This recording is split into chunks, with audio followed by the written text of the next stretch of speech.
Welcome back to the Jason Gregor Show. It is Happy Hump Day. How are you?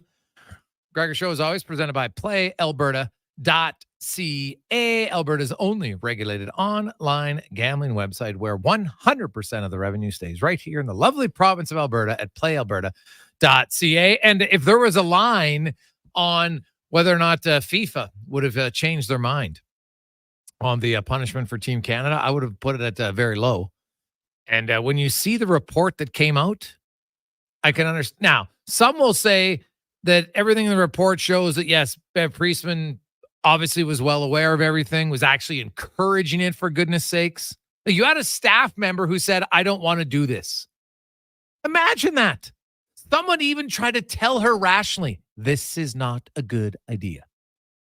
And then she's still, well, we've done it and we need to do it. What a joke. What an embarrassment. I know that she's been given a 1-year ban. What? She should be, and I know they're probably going to wait till the tournament's over, but she should be done. This is not a 1-year ban. She should be done. I'm sorry. Like, there's got to be some consequences when your actions are this lacking in sportsmanship and common decency. It's that simple to me. Like, Bev Priestman, out. Done. See you later. The women now have to now, I know we've gotten a lot of texts and people question, like, I know they're saying they didn't ever receive any, but do you find it odd that the men all said they received something, but none of the women said it? The women are currently in the Olympic tournament. Maybe that has something to do with their answer. It is a valid question. I don't have enough information to suggest it's true, but if you try to guess and say, well, why would you have done it if you never showed it to the players? Well, I guess the coaching staff would use it and say, hey, we're going to try to defend this way. Maybe the players would just be like, okay, coaches must have found something in video and away we go. So I don't know. But even though the players didn't know about it or didn't see it, doesn't mean that they didn't benefit from it, because the coaches might have instilled a game plan because of that footage. Maybe. I don't know. To me, that'd be the great question. How would you ever know? You'd probably have to go and dissect the game. Did Canada suddenly change how they defended against one team? I don't have any interest in doing that, but that's something you'd probably have to look at. So we'll see. Canada, big game now against Colombia. They have to win this match. If they do, they will move on. A draw does them no good because Colombia already has a win over New Zealand, so they have 3 points.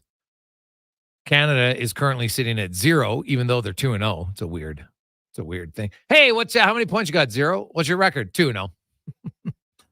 So it's a little odd. Today on the show, Trey Ford will join us in the 5:00 hour. The starting quarterback in week 8 for the Edmonton Elks. 1 week ahead of last year when he started. A lot later than he should have been starting, let's say. Make no bones about that. But if you don't think he is excited, you're probably not paying attention. He is obviously pretty stoked about the opportunity ahead of him. And I think Elks fans, how many of you will be paying a little closer attention this weekend? Maybe you weren't going to watch, but now you're like, oh, Trey Ford's playing? I'll probably tune in. I can tell you, there's a lot of people like that. For a fact. Hey, even if you haven't watched him this year, you watched him last year and you knew what he's capable of. So I know I'll be watching a little closer. Cons, aren't you hosting a viewing party this Saturday? Yeah, we'll be down at Central Social Hall, Don Jasper Ave, for the Elks watch party. If anyone wants to come down and join me, get some free gear, good football. Yeah, Trey Ford is alone going to bring the excitement for a lot of Elks fans. I got to think even the casuals that have just wanted to rip on the team. Now that Trey Ford's there, you got to see what he's going to do, especially after that 3-touchdown performance over the weekend. Yeah. So I'm not expecting 3 TDs in 9 minutes, but heck, a touchdown in the first quarter would be a massive win considering the lack of offensive touchdowns the last few starts for McLeod Bethel Thompson. So that would be a benefit for sure for Trey Ford. So he will join us in the 5 o'clock hour today. Yaremchuk is back. We'll talk a little basketball with Paul Sir. The Plouffe sisters in Canada, they took down number 1 China today in convincing fashion. They watched them 111 in 3x3. So they improved to 2-0. The Canadian men's basketball has been very good so far. The women, they didn't play well thus far. So we'll talk to Paul about all three of those teams.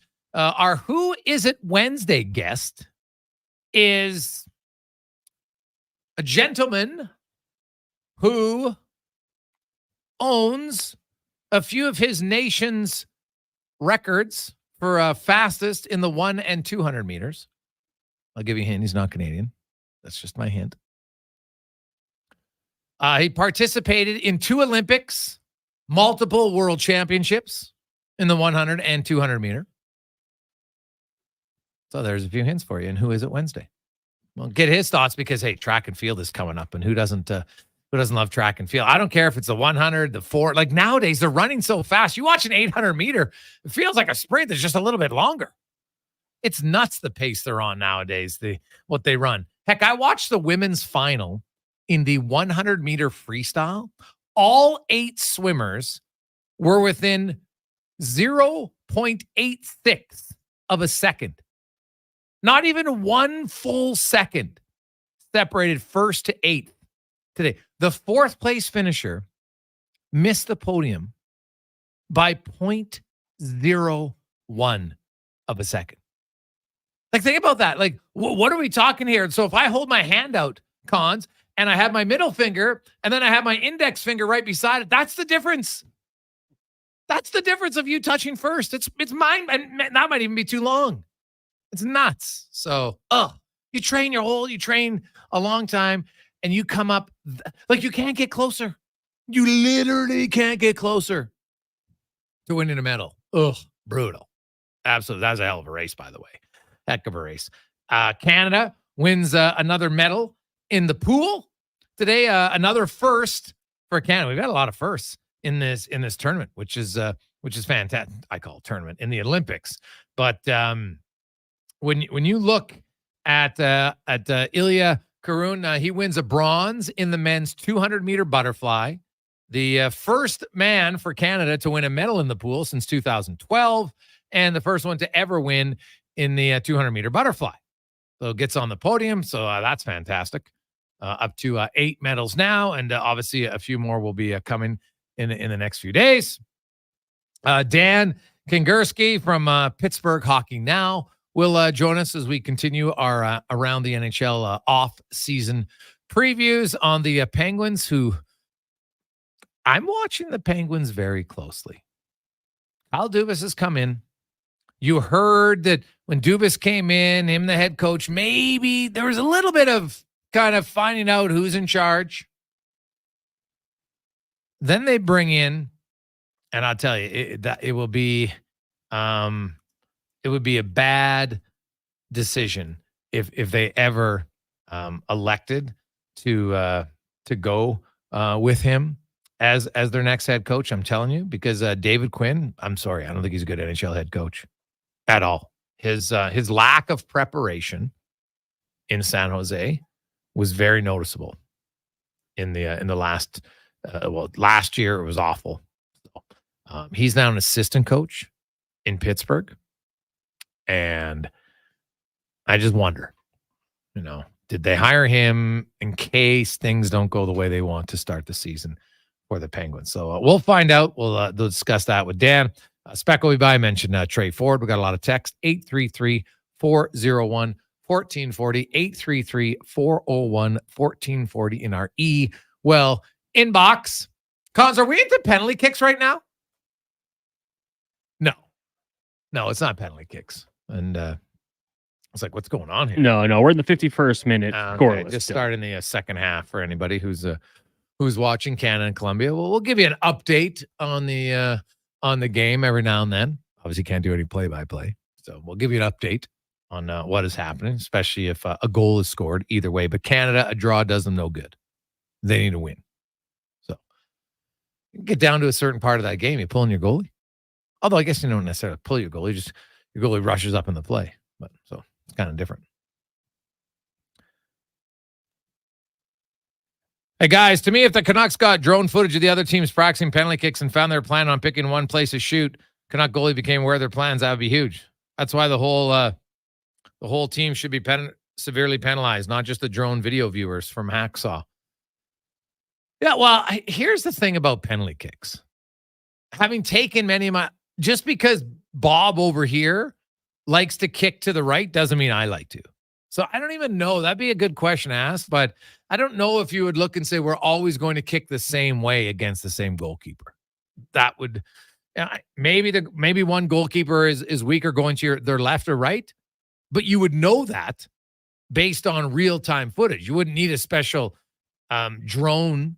Like, is the goalie suddenly in practice, going to be exposed for their weakness? So that'd be a little weird to me, but it's such a, and I know we get a lot of people, well, Gregor, if Canada's doing this, others are doing it. Why? Based on what?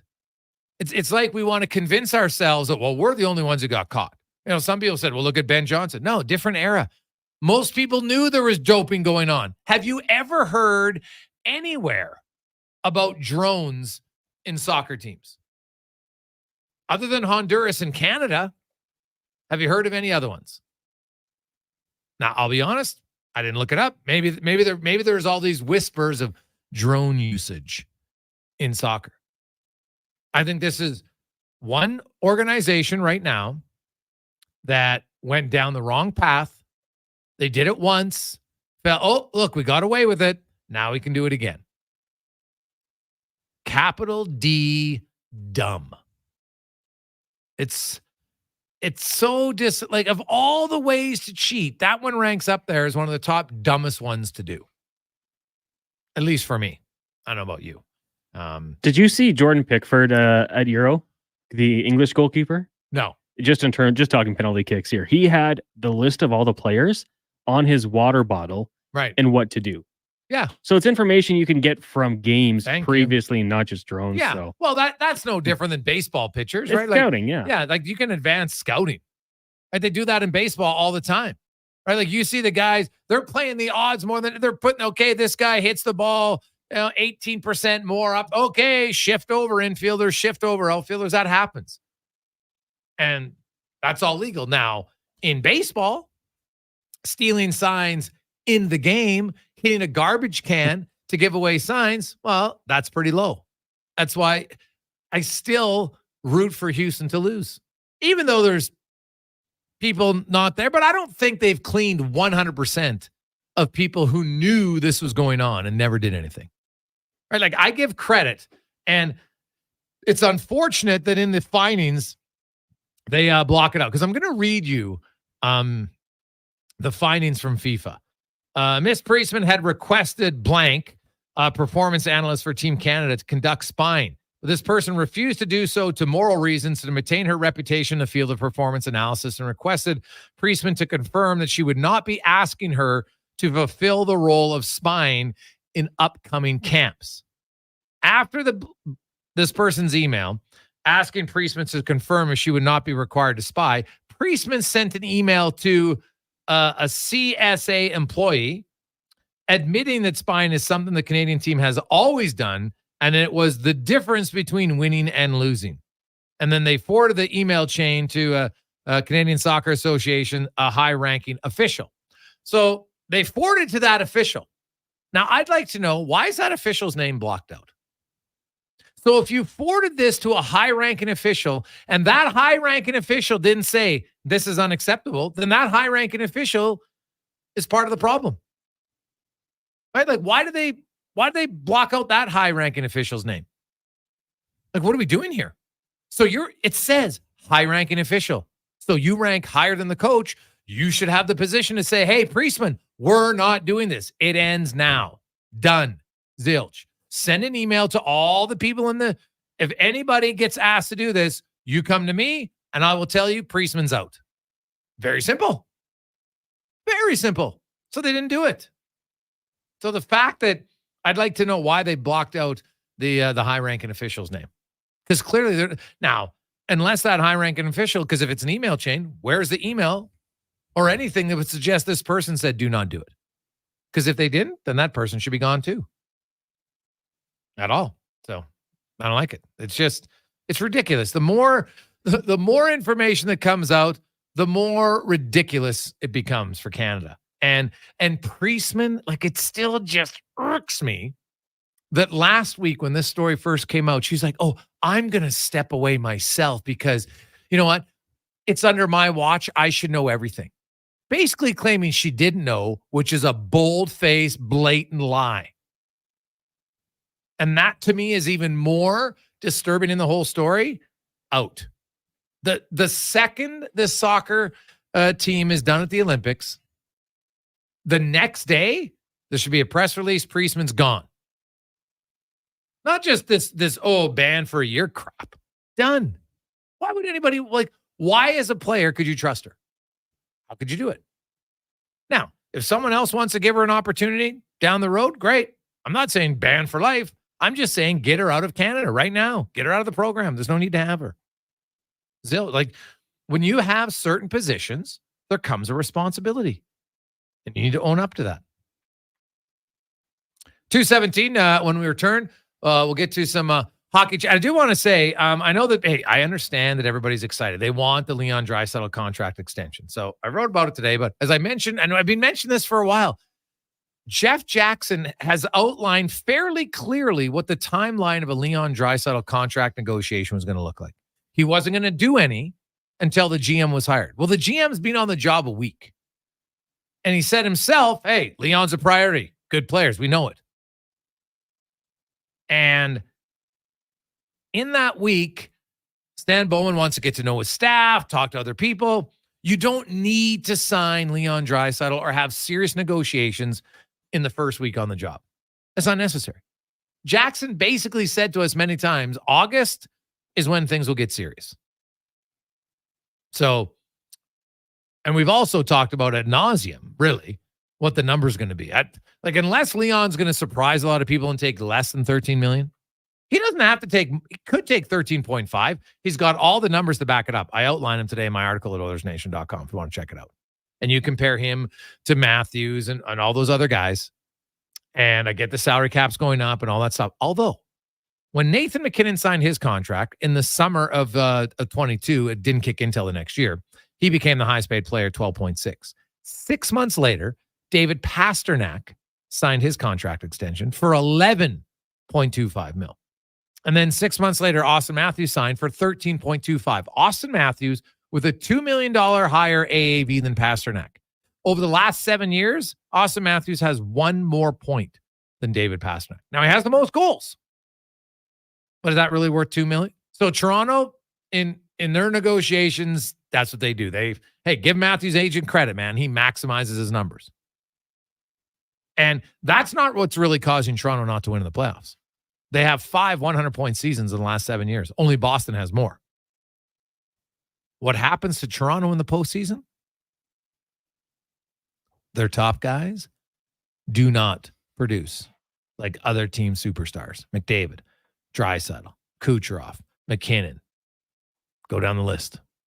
Go look at Marner and Matthews, who now some guys' point production will drop a bit.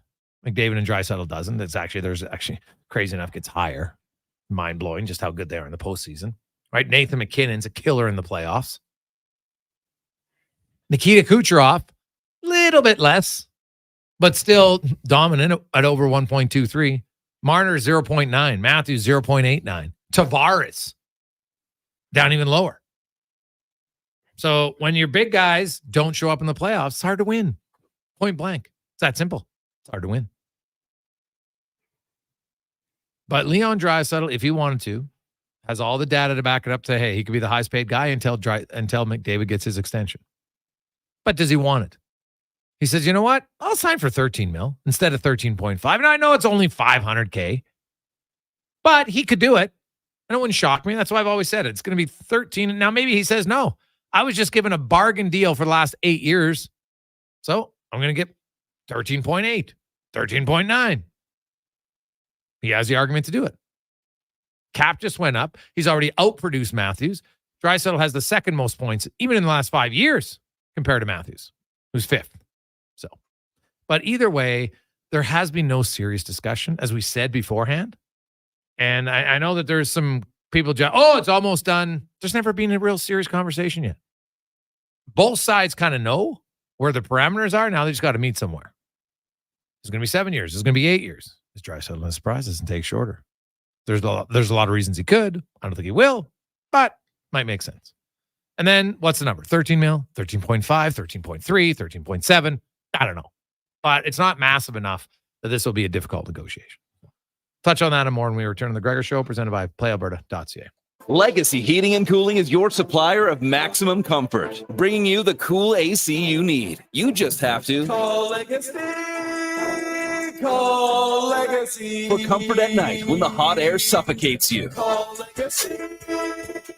Call Legacy. For comfort in your wallet with no payments or interest for 1 year. Call Legacy.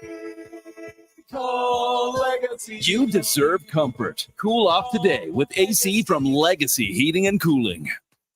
The cheesy burger pizza is back at Papa John's. See what happens when you ask for it? Boom! Finally, it's on the menu again for a limited time. Get all the items in the Cheesy Burger Trio or choose between the large Cheesy Burger Pizza for $18.99, Cheesy Burger Papadilla for $9.99, and Bacon Cheesy Burger Papa Bites for $8.99. All made with sizzling beef, dilly pickles, ooey gooey cheese, and burger sauce. That's right, burger sauce. Get it before it's gone. Better ingredients, better pizza. Better get you some Cheesy Burger Pizza at Papa John's. You turn on the tap and water comes out. You press the handle and flush the toilet. Living in our modern world, we sometimes take for granted or don't even think about all of the services and conveniences that are around us every day. But GS Construction does. Right under your feet, there's a whole network of underground infrastructure that needs to be built and maintained in order to have these basic services. GS Construction has been laying the groundwork for your community for 50 years. Find out more by going to gsconstruction.ca. Experience more at the Edmonton Expo Centre. Come for Canada's largest trade shows, the biggest names in entertainment, and exhilarating sporting events. Get ready for global icon Paula Abdul live with special guests Taylor Dane and Tiffany at the Edmonton Expo Centre Arena Friday, October 4th. The Paula Abdul Straight Up to Canada Tour 2024. Get your tickets now and visit our full calendar of events at edmontonexpocentre.com. Hey, sports fans, we've got a clear choice for you. At Crystal Glass, we provide customers with the perfect glass for any job. From home to auto and even commercial, installation or repairs, we're your team. Call 310-GLASS or visit crystalglass.ca. Crystal Glass. Diablo Boots has been open for business for 60 years, selling Canadian-made quality boots. Diablo has Canada West work, biker and cowboy boots with fixable soles and heels. So why buy boots like Area, Justin, or Red Wing that are made in China? Get your money's worth with Diablo's Canada West tough, comfortable work boots. So save on boots by Save On Foods, 3340 Gateway Boulevard on the east side of Save On Foods. And does Diablo sell the best boots in town? You betcha. Actions speak louder than words. Japa Machinery Group puts your construction plan into action with XCMG construction machinery you need. Available for rental or sale. Learn more at japamachinery.com. Now, all sizes of premium roast coffee at McDonald's have a new low price starting at $1 plus tax for a small. It's great if you love great tasting coffee.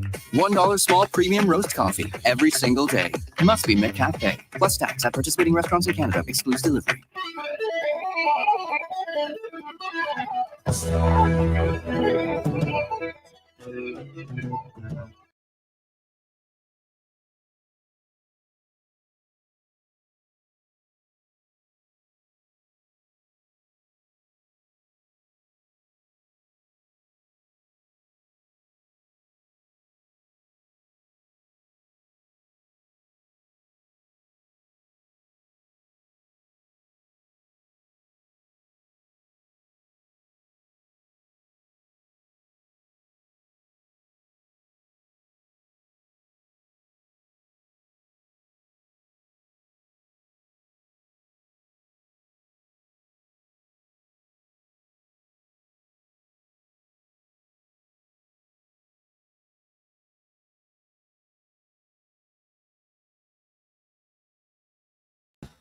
Leads 1-0. Gillies with the goal.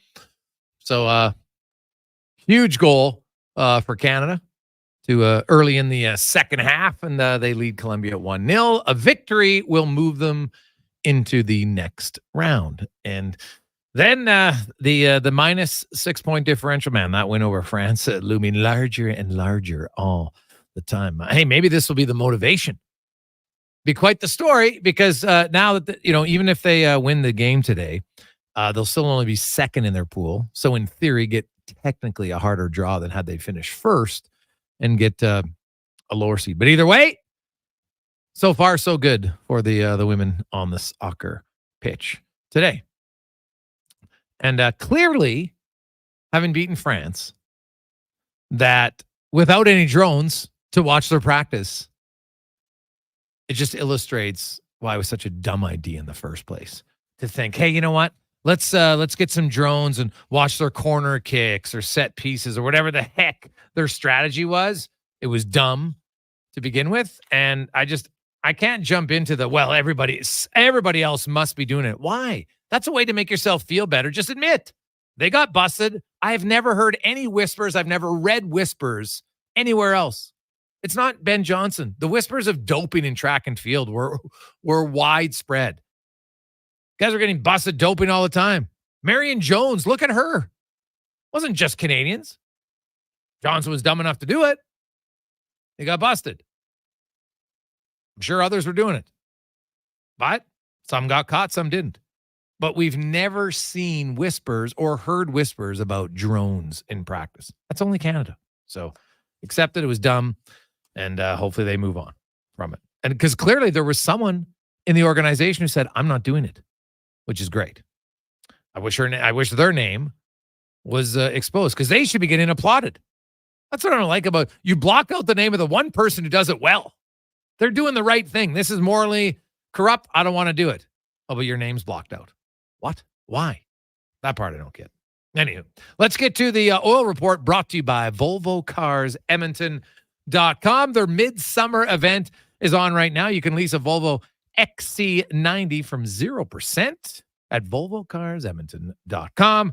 As Tyler Yaremchuk from Oilers Nation and Daily Faceoff joins us. And Ty, there's all the Draisaitl conversation. I'm surprised so many people get upset about it when the GM, not GM, the CEO, Jeff Jackson, who was kind of the acting GM, he outlined to everybody, we're not going to have any negotiations till we get the GM in. And the GM's been on the job for a week. I don't think it was quick enough time when the GM says, I got to get to know my staff members first. Draisaitl's agent a month ago said, hey, by the end of August is fine. Like, it was always going to be a serious negotiation sometime in August, not beforehand. Yeah, and I think that also, probably shows there's a pretty high level of trust between the two sides. Like, if there was concern from the Oilers side that Draisaitl was going to, back out or change his mind or something was going to go wrong, then yeah, maybe they would be under some pressure to, on the heels of getting that close to a Stanley Cup, just get it done as fast as you can, right? But I think these two sides probably know they're going to find common ground at some point, and it'll be, not easy to do, but you can kind of see the path towards how they're going to get a deal done. So I have no problem with them waiting. I mean, announce it August 31st, wait till September when he's back in town for camp. Like, to me, like, this is going to get done before the beginning of the season. And there's really no reason to rush and no reason for fans to be concerned that this thing isn't done yet on July 31st. So what's your guess today on July 31st? Years and AAV. I'll say 8 years and $13.4 million will be my guess. I know there's been a lot of the 13.8 number thrown around. I remember back when Connor McDavid signed his 8-year deal, I think like 12.8 was thrown around. Then at the last second, it was like, oh, it's 12.5. McDavid, I remember people saying McDavid wanted to leave money on the table to keep the Oilers competitive, and it was like $300,000. I could see it being something similar with Draisaitl, where everyone's kind of speculating 13.8, 13.9, then it comes out that it's 13.4, 13.5, and they get, the nice positive PR spin of wants to win 8 years, and he left a little bit on the table. Yeah. All right. Well, we'll see what happens. I at this point, and everybody that I've talked to around this on both sides, I will be very surprised if a deal doesn't get done. I'm not going to sit here and say when it's going to get done. To be honest, I don't think they're not far enough apart. And they haven't even started, but they're not even far enough apart when they start. I think the negotiation, once they get down to it, won't be that difficult. But also, like, I I don't know if this is the right way to word it, and it's not quite a blank check, but if you're the Oilers and Draisaitl says, I'm only signing if it's 14 million, and you're the Oilers and you're going, 13.6, 13.7 is our limit. Like, if it comes down to it, you give him the money. Like, he's Leon Draisaitl. Like, maybe if it was ridiculous and he's saying $16 million a year, or I'm testing free agency, then yeah, you go down a different path maybe. But if the difference is $200,000 or $300,000 over, per year over 8 years, like, I think not having the distraction of Leon Draisaitl playing into a contract year, playing into a year where he's going into unrestricted free agency, that's probably worth just coming up that extra little bit if you need to. So there'll still be a negotiation. The Oilers are going to do what, every front office does and try to get the best price possible. But at the end of the day, like, if Draisaitl wants 14, he can probably get 14. He probably could. I do think the higher number he goes, incrementally, it lowers his chances of winning. That's just a numbers fact in a hard salary cap league. So I think they're cognizant of that. I would think somewhat. Now Draisaitl might say, hey, I believe we're going to win this year, and I'm at 8.5 mil. So then, you know what? Then we've won and away we go. So we'll kind of see. I still think something in the 13s is likely where it'll be for him. And then they move on. Broberg and Holloway are two guys where, and I say this to the Oilers did it to Ryan McLeod, and I've always said this: it's a business, and this is the one time where the Oilers control all the negotiations. So guess what? It's nothing personal. You just say, you know what? Those guys probably sign a 1-year deal, because they're not going to sign multiple year deals unless they get significantly more than they would on a 1-year deal. So, Holloway and Broberg, neither one has a real big resume at this point to negotiate on. So they don't have any arb rights to negotiate on. Like, I wouldn't be surprised, Ty, if they come in combined less than $2 million. I wouldn't either. Like, what I was looking at when I was browsing through the Oilers Puckpedia page, trying to, do the math on how they squeeze everybody in. They have Josh Brown on their roster right now at $1 million. And then I guess you could say Derek Ryan is the 13th forward at $900K. Like, if you could get Broberg and Holloway in for that $1.9 million that you'd get by sending down Ryan and Brown, then I think that's a win. You mentioned the multiple years. Like, I don't think Dylan Holloway is really a candidate for multiple years, but I wonder, maybe there could be something with Philip Broberg where he'd sit there and say, okay, give me 2 years to show you that I'm a top 4 defenseman like he believes he is. We'll do it for 1.2 million or whatever the number ends up being. And for the Oilers, you'd be sitting there going, okay, if you actually are as good as we think you're going to be, having you for that second year is a big bonus. And if you're Broberg, then when you get to negotiate that next contract, it's like, hey, 2-year sample size potentially of you being a quality everyday NHL defenseman. Like, maybe there's something there that makes sense, but still, I agree with you. The most likely path here is 2 1-year deals. I don't think anything's going crazy. The only leverage they have is signing an offer sheet, and no one ever signs offer sheets. So I'm not all that concerned about that side either. Yeah. Well, yeah, there's offer sheet. I don't see coming. That's another one of the regular off-season conversations that happens every year, and 99.9% of them never come to fruition at all. You mentioned Derek Ryan as the 13th forward, and that's assuming Kane's healthy.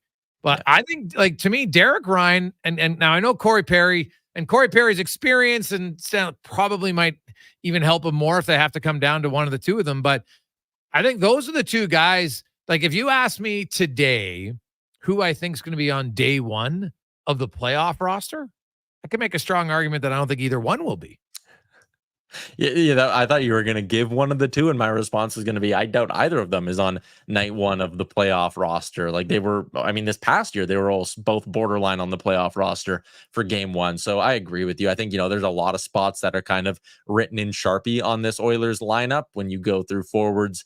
Let's say Kane is healthy for game one of the playoffs next year, and everyone's healthy. Like, the 12 spots are getting pretty close to all being spoken for, with the exception of, I guess, one. And it's fair to assume there would be some sort of addition made throughout the year, or hopefully someone stepping up from Bakersfield in a somewhat meaningful way. So yeah, I think both those guys are, Derek Ryan, they got him on the second year of that $900,000 deal. They kept the AAV, maybe a hair lower than it would have been last year because of that.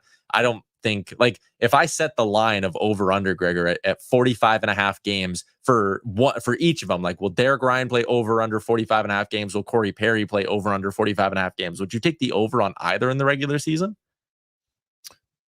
Well, that's a good question. 45 games. Like I could see one of them getting Yeah, into like just see one over half the games. because somebody's always going to get injured. Now, it might be one of them, but there's going to be some forwards that get injured at some point, and so that will help it. But that's fair.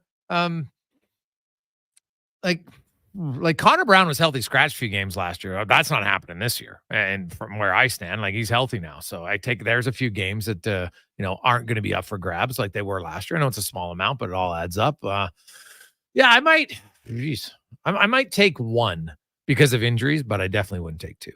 Yeah, I wouldn't take two either. And I might even give the edge, maybe to Derek Ryan because he can play a little bit of center. And by play center, I mean take faceoffs. But also, Corey Perry probably has a little bit more upside in the lineup.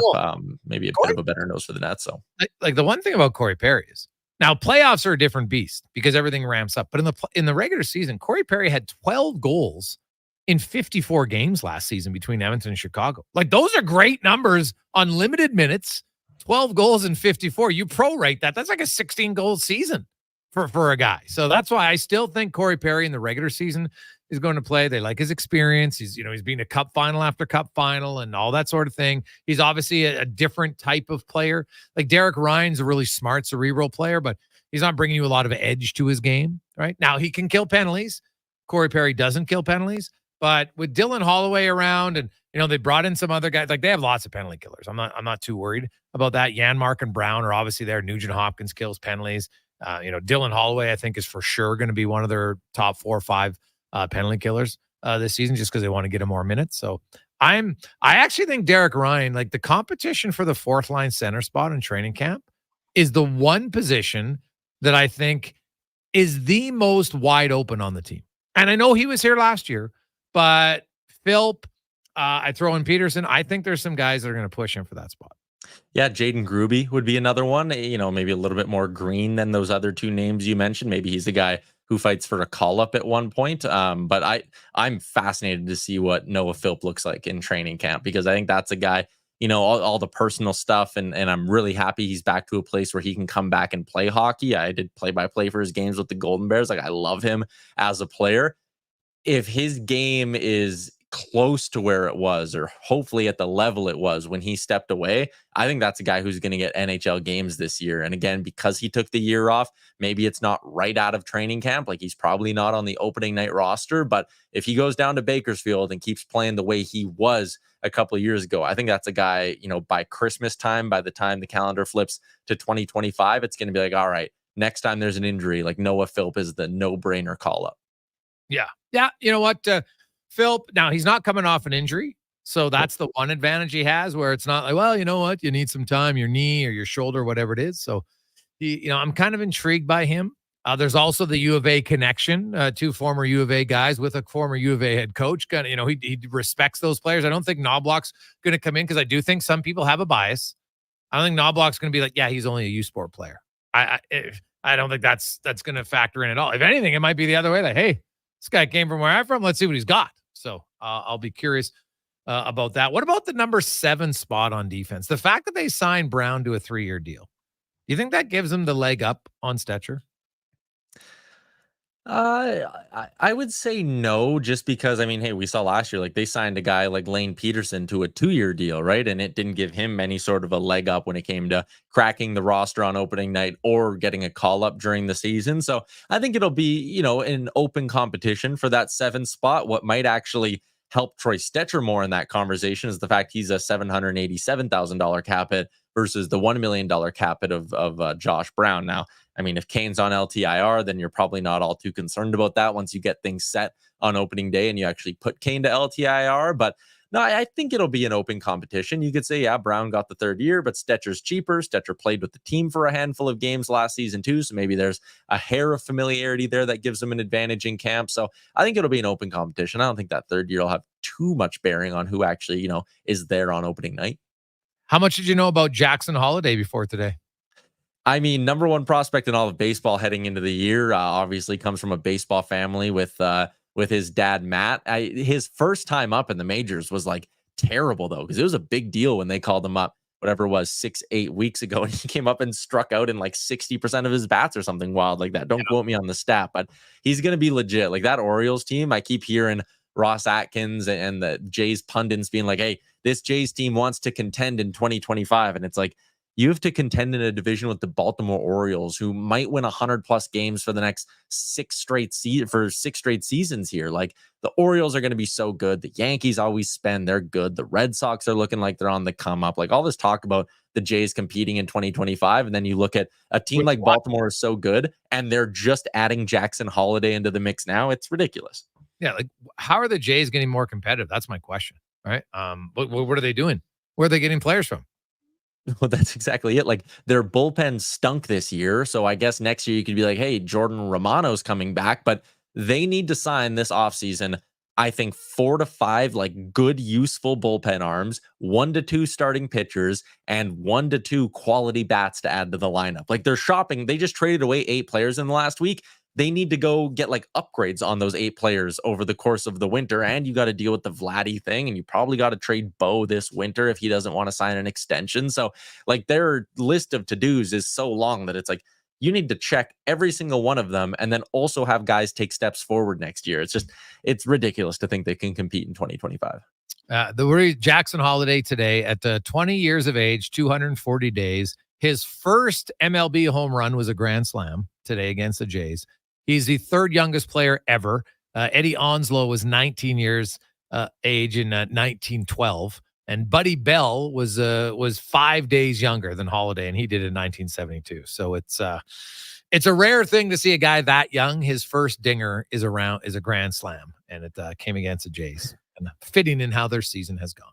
Yeah. You mentioned that stat, and it reminded me of something I saw on Twitter today, and it's just another obscure baseball thing. But there are only 2 managers in baseball history to have at least 200 games managed and a winning percentage under .333. It's the current manager of the Chicago White Sox, Pedro Grifol, and Dr. James Prothero, who was a licensed dentist who just popped into the Phillies dugout during World War II because the other manager was gone to war. Those are the worst 2 winning percentages in Major League history. The White Sox might not win 50 games this year. They might not win 40 games this year. Yeah. Geez, they're not good at all. Oof, that is. And man, just see their loss. Like they just find new ways to lose. It sucks for them. God, that'd be tough. Ty, enjoy the Olympics. We'll talk to you next week. I will. Sounds good. See you, Gregs. There you go. That's Tyler Yaremchuk from Motors Nation and Daily Faceoff. We will return and hey, we'll continue on talking some basketball in the Olympics. 3 teams, 2 of them off to very good starts. 1 pretty slow. Can they get it turned on? We'll find out next on the Gregor Show, presented by PlayAlberta.ca. Rule number 12, not spending the afternoon tubing on the Pembina. Next, you'll tell us you don't wear flannel. Summer in Alberta has its own set of rules. And if you're looking to add a little extra fun, Play Alberta has it all. Use promo code SUMMER to snag a $50 casino bonus for casino, instance, and live dealer with your next deposit. Get ready for promotions throughout the summer to help you make the most of those sunny Alberta days. Because we all know they don't last long enough. Bonus terms and conditions apply. I take possession of my commercial space in 3 months. I need lighting. I need a fire alarm. I need data. I need a generator. I need panels. Sounds like a job for the men and women of Action Electrical. Projects team reporting. We design, build, and construct all the electrical systems for your projects. Need everything to work right? Get the Action Electrical project team on your site. Facing an electrical menace? Call the men and women of Action. Operating throughout Alberta at actionelectrical.net. The job isn't done until the last load is hauled, and having a semi-trailer out of commission is not an option.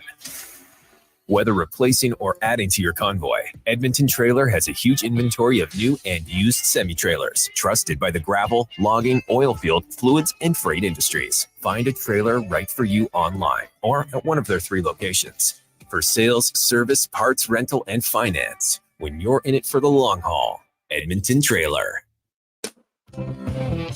This summer, as the sun shines, the grass will grow. You'll find a wide selection of Echo summer cleanup equipment at the Lawnmower Hospital. From grass trimmers and chainsaws to log splitters and multi-tool systems. All backed by Echo's outstanding 5-year consumer warranty. Make summer yard care a breeze with Echo and the Lawnmower Hospital. LawnmowerHospital.com. The Lawnmower Hospital. Diablo Boots has been open for business for 60 years, selling Canadian-made quality boots. Diablo has Canada West work, biker, and cowboy boots with fixable soles and heels. So why buy boots like Ariat, Justin, or Red Wing that are made in China? Get your money's worth with Diablo's Canada West tough, comfortable work boots. So save on boots by Save On Foods, 3340 Gateway Boulevard on the east side of Save On Foods. And does Diablo sell the best boots in town? You betcha. Does your bank do local?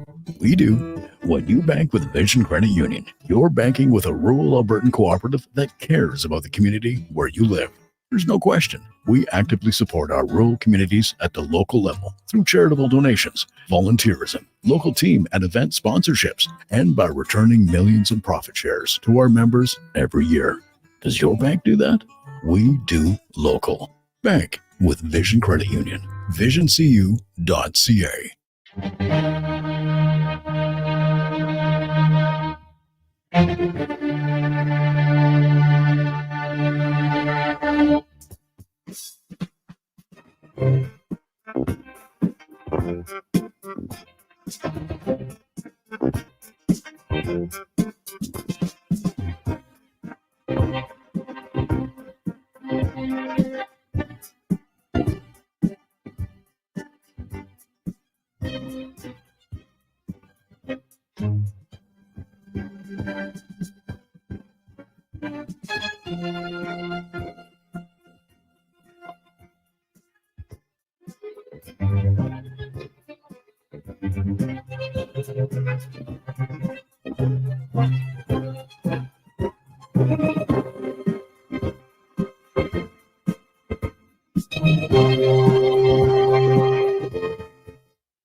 .248 Canada leading Colombia 1-0 late in the second half.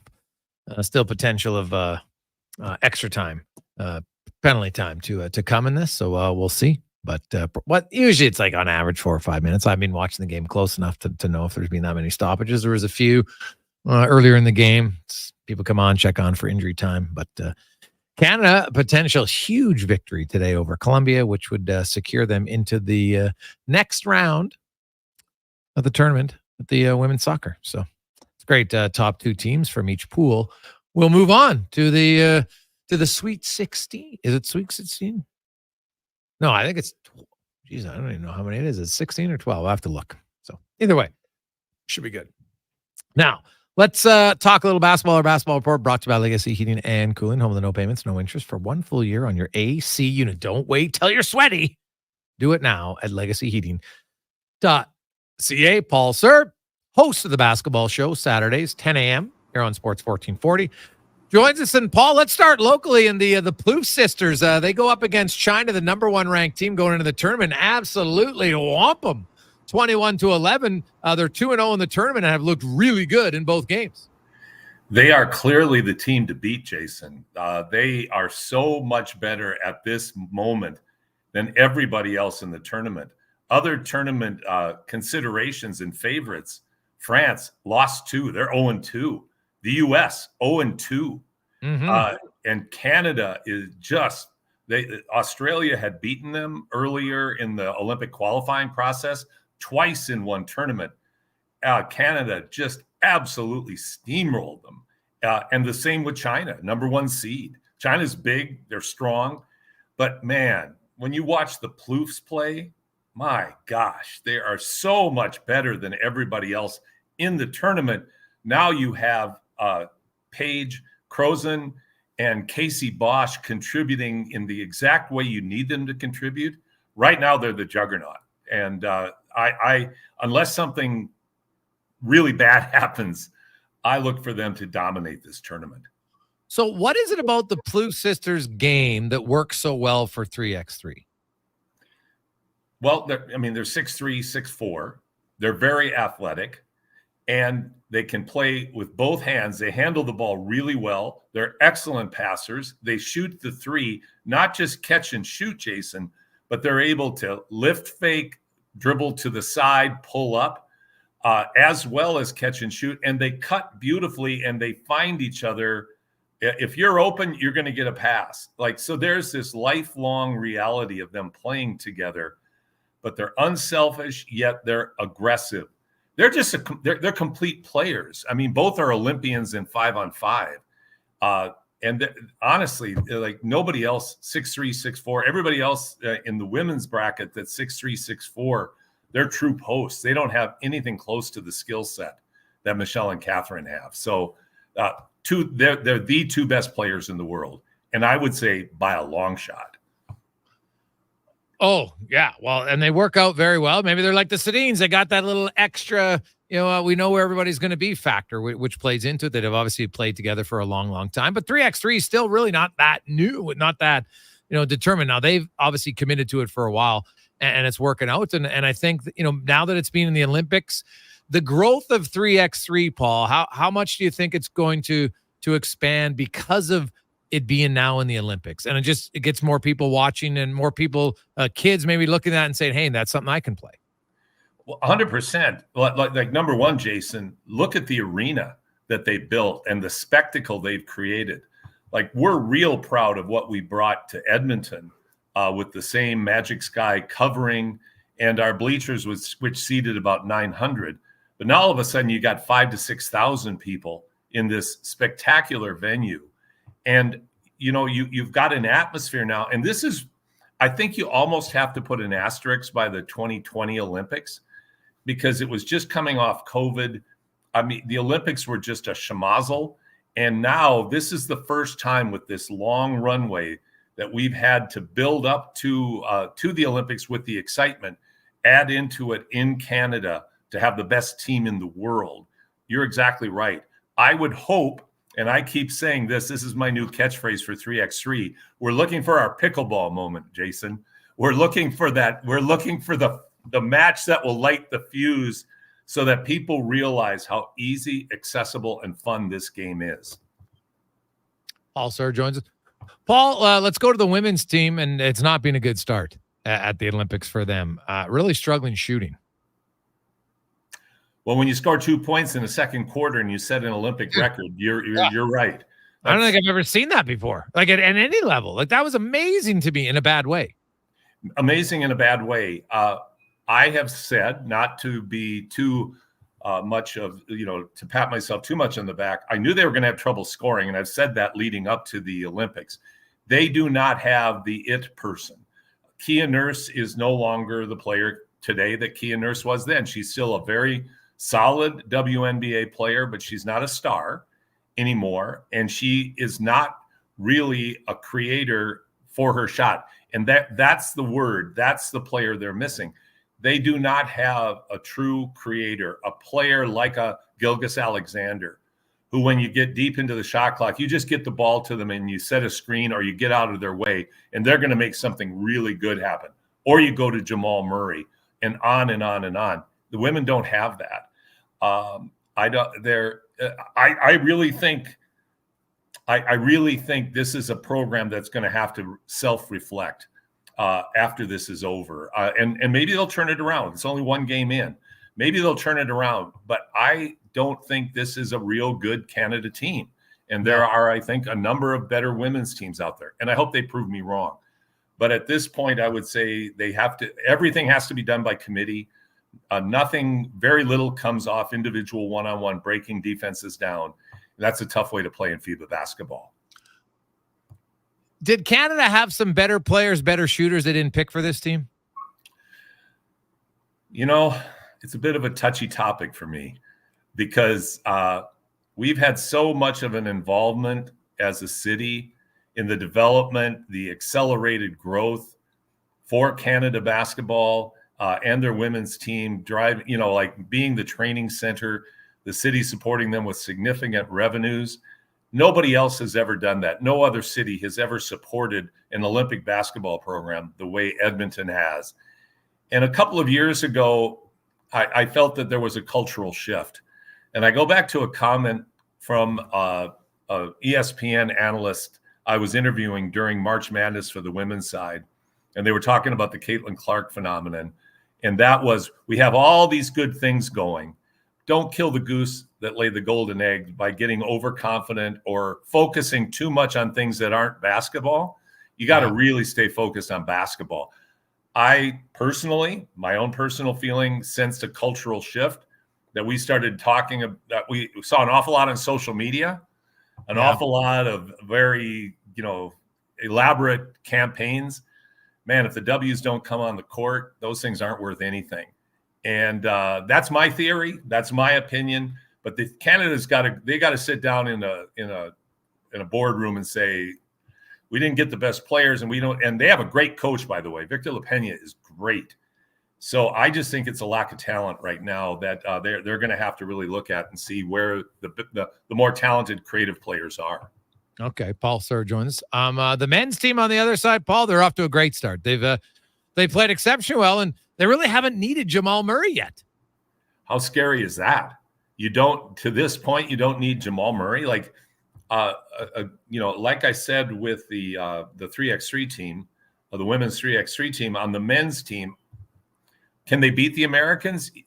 Yes, I would say if you played them 10 times, I would expect Canada to beat them once or twice, but they can beat them.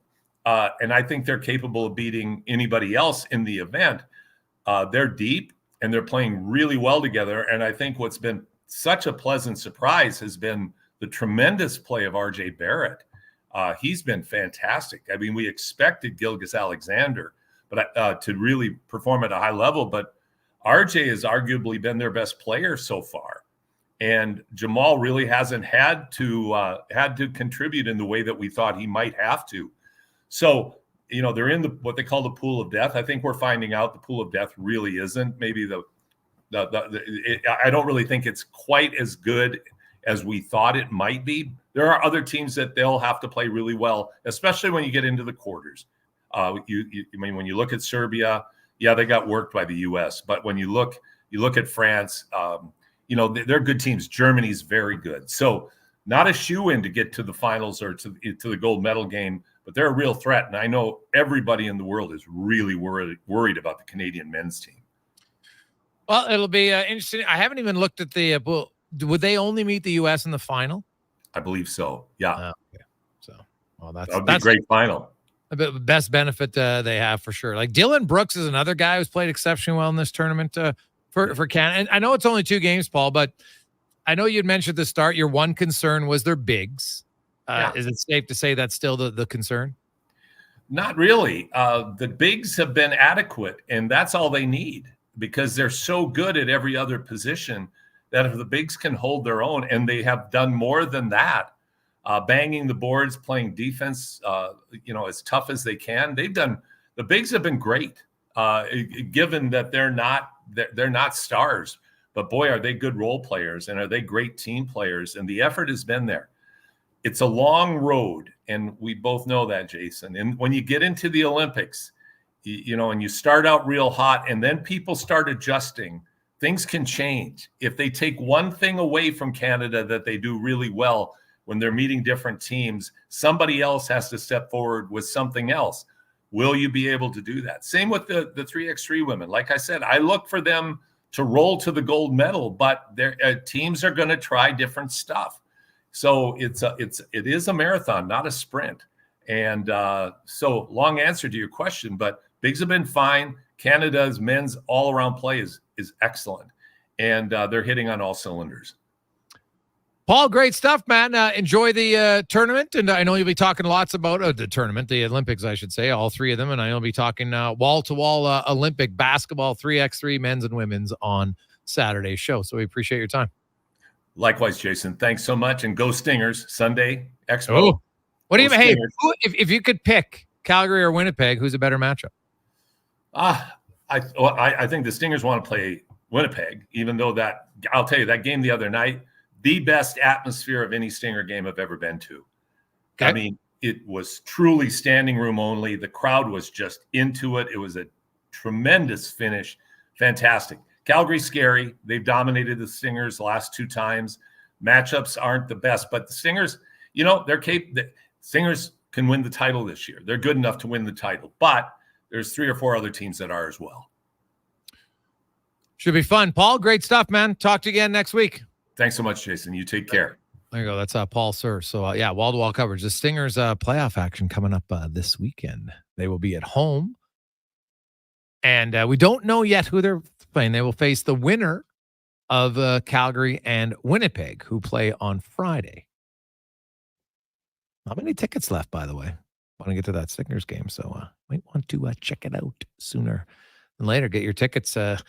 It'll be a hell of an atmosphere. Playoffs. It doesn't matter what the sport is. Fans get more amped up. The players get more amped up. The energy is way higher. It's so fun.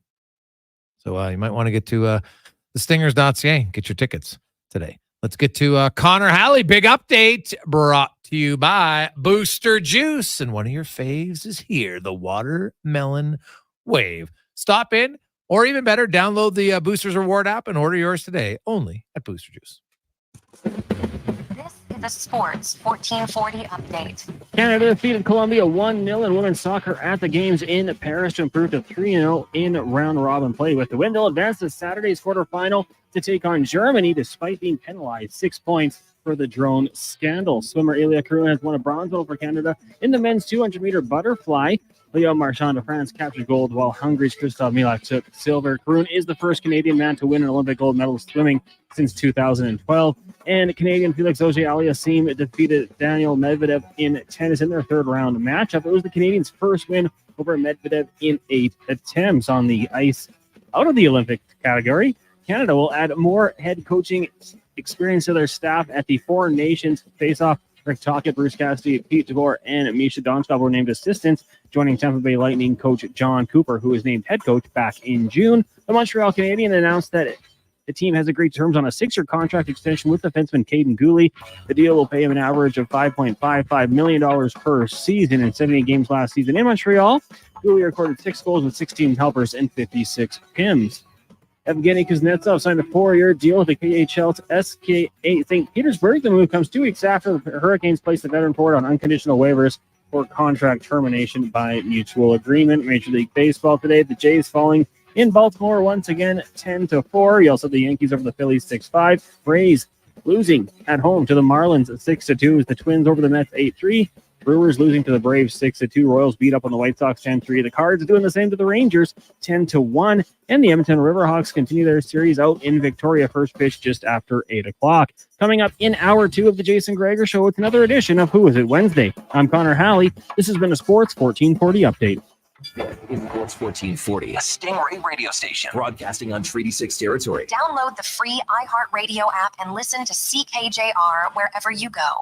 The summer road lays ahead. Your potential destinations are endless. Volvo Cars Edmonton gives you choice to match. Right now, lease a 2024 Volvo XC90 from 0% for qualifying loyal customers. Or save $7,000 on all new 2024 XC60 recharge plug-in hybrid models. All demo vehicles come with a free 10-year, 1 million kilometer warranty. No matter what you decide this summer will become, your first choice is Volvo Cars Edmonton. VolvoCarsEdmonton.com, 1205 101 Street Southwest. Gather around the radio, kiddies, for the best time of day. It's Oodle Noodle time. Listen in this week as your noodle hero battles the barbarous Bobby Burger. Now sing along. You know the words. Oodle Noodle time. Oodle Noodle time. You know what time it is now. Get up and give me your best Oodle Noodle dance. Your best time of day is Oodle Noodle time. It's the Bricks 53rd birthday bash, and you're invited to join us. We're kicking off the celebration with fabulous 5-day deals. From Thursday to Monday, take up to $920 off sofas and sectionals.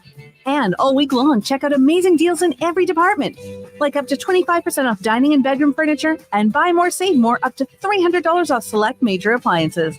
Some exclusions apply. See in store for details. The Brick, saving you more. You wanted local sports on weekends. Saturday mornings at 9, check out the Saturday Sports Setup, where we'll tee up what's happening on the weekend sports scene. Tune in Saturday morning at 9 on Sports 1440.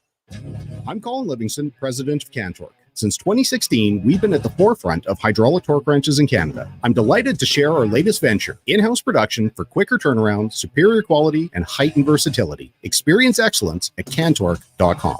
Hey, it's Scott from Sherwood and St. Albert Dodge. It's our final clear out of classic Ram 1500 trucks, and I do mean final. This is your last chance to get 25% off a brand new Ram truck. We still have some inventory left, but when they're gone, they're really gone. Or get an iconic Jeep Wrangler with up to $7,500 off. 0% financing available on every model. And we have a couple of the rare 500 horsepower 392 Wranglers in stock now. St. Albert and Sherwood Dodge, Edmonton's best rated Ram and Jeep dealers. The cheesy burger pizza is back at Papa John's. See what happens when you ask for it? Boom! Finally, it's on the menu again for a limited time. Get all the items in the cheesy burger trio or choose between the large cheesy burger pizza for $18.99, cheesy burger papadilla for $9.99, and bacon cheesy burger Papa Bites for $8.99. All made with sizzling beef, dilly pickles, ooey gooey cheese, and burger sauce. That's right, burger sauce. Get it before it's gone. Better ingredients, better pizza. Better get you some cheesy burger pizza at Papa John's.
Welcome back. Wednesday afternoon on Sports 1440. Orders Nation, YouTube, and Facebook, as always, presented by PlayAlberta.ca, where you can get in the game. Use the promo code SUMMER, and you'll get a free $50 casino play at PlayAlberta.ca. Our guest today on Who Is It Wednesday is a two-time Olympian, also 3 times competed at the World Track and Field Championships. Holds his country's national record in both the 100 meter and the 200 meter. And well after he retired from sprinting, went back and ran in a few of the Masters events. So clearly a fan of running. He moved to Canada over 20 years ago and is now a teacher in St. Albert. Actually won the Development Coach of the Year by Athletics Alberta back in 2015. Antoine Buso joins us. Antoine, welcome to the show. How you doing? Thank you for having me. I'm feeling great. Well, that's great. Now, you come from, now you're a Gabonese sprinter, so the Republic of Gabon. Explain to our listeners, give us a quick little geography in where that is exactly. But Gabon is a country on the west coast of Africa, and right like a Central Africa in the equator. So the main thing in the west is the ocean, and beside the Congo in the east, Cameroon north, and then I think Angola south. Okay, so now you obviously, I'm guessing, started running at a young age. If you get to be that fast when you're running the 100 meters in 10 seconds and such. Now, was the 100 or the 200, like at what age was running something that you kind of focused on? Actually, I started my track career like very late. I used to be a soccer player, and then I switched to track. I was close to 20 years old when I switched to track, and I had enough experience to to make it to a track at a high level before 25. So you had never, you must have run in some sort of track and fields like most of us. Like I ran track in school, but I wasn't a track athlete. Yeah, we did track school, but wasn't like my priority. Right. Until my coach said, hey, you have ability to run fast. You will come and try. And that's how everything started. So now it's interesting because there's running fast and then there's running like Olympic fast. So what was the biggest thing you had to learn in your 20s, how to be a better runner? It's really focus on like a training, be disciplined on everything. because being Olympian is not it's not given to everyone. You have to have like a unique like ability, physical ability, mental ability to be an Olympian, because it takes at least like 1 or 2% of the population, the Olympians. So it's not given to everyone. So you have to be like very disciplined and then train hard to get there.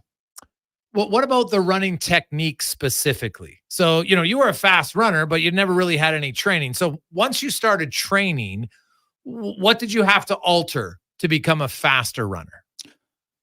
You have, it's many things. With especially like a sprinting, it's a very fast event, but you have to really focus on like a technique. Technique is the key for everything. Someone can be quick, but not fast. Like being quick, it's like moving, but being fast, it's like maintaining your speed and like a certain distance, given like a 400, 200, and then the rest. So that's really the most important thing, is learning the mechanics to be more efficient when you're sprinting. So you obviously must coach a lot of young kids in running.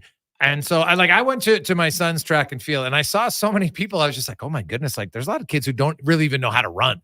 Right? Like it seems like such a simple thing. We're upright creatures. We from a young age, you learn to walk, but why are so many people inefficient at running? But we have like the natural ability as a human. We have a natural ability to sprint or to run fast. It's natural for it to run fast, because when in front of the danger, the first thing you do is to run. So when you're running like that, you don't need a technique. You use your like raw speed to run. Right. But if you want to really express that on a track, because everyone is stepping on the track to run fast, but the most efficient one is the one who will learn the technique to be better. So for you start at 20, and I think your fastest time was 10.13, which is obviously amongst the elite of the elite, right? And which kind of makes Usain Bolt a freak in how fast he could run, right? Like, true, yeah. Like you were fast, and the thing is about like in sprinting, Usain Bolt, you had the fastest men in the world, and he would beat them by like it would look like a long distance, 3-5 meters, which is like not even like a half a second. But when you're running that fast, like so somebody who is a really fast runner yourself, when you would watch him, and afterwards, were you and even the guys maybe you raced against at the time, like, did you marvel at them? Was it frustrating knowing like, geez, like I think I'm getting pretty good, and against like 99.9% of people, I'm really fast. But then I come here and it's like, oh my God, I'm losing by 5 meters. That's true. That's a good point, because when you're training, you're always going to have someone who has more ability than you. Okay. And then he's going to come to show. Sometimes he doesn't even train that hard. He's going to just come in and do it. So we talked about like a natural ability to run fast, and then put a technique. It's going to make you way faster. Beside that, adding to that, it's going to be like more like the training methodology, like a technology and all that, because now training is not like before where you have to really kill yourself on the field to get better, but you have a lot of stuff already, like diet, mostly like advanced technology, because if I have like the injury on my knee, it's going to take me maybe like right now, it's going to take maybe like 3 days and I get better. But before, it's going to take you 3 weeks. That make like a huge difference in like your recovery time. There's less time down from training, so you don't lose you're not going to lose your gains. You kind of maintain things quicker. Antoine Buso joins us now. So for you growing up, and you said you were 20 years of age when you started to train in the Gabonese Republic. Where are they at as a country when it comes to sprint training? Like, is there a long ways to go, do you think, to get up to the other countries? And are there maybe people from your country who could be quicker but aren't exposed to the other technique training and nutrition and everything like that? That's exactly the point, because we have based in Central Africa, mostly like people from Gabon. We like from the Bantu tribes, and the Bantu tribe, they're very muscular and very strong people. But if you trained, there's nothing you can do. That's the reality with Gabon. It's we have the population. We're not that many. It's like right now it's like 2 million. Okay. But we can produce a lot of sprinters. Just like Jamaica, it's a small country. Yes. But because they're taking care of their sports, and then they're always making like good athletes. So Gabon is kind of the same thing because the politics is not keen to really help young kids to be better. They're going to do it because maybe they have interest. That's how they're going to do it. They're going to help you, but after that, it's over. So Jamaica clearly, like, they have a real big focus, and like, they might be the best sprinting country in the world, right? When you look at both the men and the women's side, and what they've been able, even better than the United States, definitely in the last few decades. I don't think there's any debate on that. Yeah, so based on the population. So you look at it, and some of that's obviously natural ability, but it's also a country that's now committed to wanting to do it. Do you think Gabon will ever get to that point? We can get that point if we have people like, let's say, like me. I think a few years ago, I even called my federation back home and I said to them, hey, listen, I have enough knowledge. Can I come and help you guys to set up? Because to get someone to Olympics is going to take more than a year. It's like at least like 4 years. Yes. Like right now, you're going to see like people going to start like recruiting and then putting people like programs for them to be ready for 2028. So, and then I called them, I said, okay, this is my plan. I showed them the plan. I had a plan of design already. They say, no. We know it's a good plan, but we're going to give the job to someone like local. But they didn't do it. And then like right now, we have to, like this one sprinter going to there. So it's what the Olympic Committee does. They're going to give like one runner per country if you didn't make standards. Right. And it's kind of sad seeing like the potential we have in Gabon to promote most sports, sprint specifically. So you look at it, and you were there, in '96 at the Olympics when Donovan Bailey won for Canada, and you look when he won, and that was kind of the tail end, I think, of the real doping era, right? Like in the '80s and the early '90s, obviously people in Canada know about Ben Johnson and Carlos, Marion Jones, so it wasn't completely done yet, but it was still there. It seems to have died down a bit. I'm not naive enough to think that everybody's clean, of course, but have you seen, is it just now the advancements in technology, or is Usain Bolt just one of those ridiculously freakish athletes that no one's probably going to be able to, because sprinters never used to be that tall. No. Right? So he just covers more ground than the other do, and he became a pretty good starter, right? But his final 50, 60 meters were ridiculous.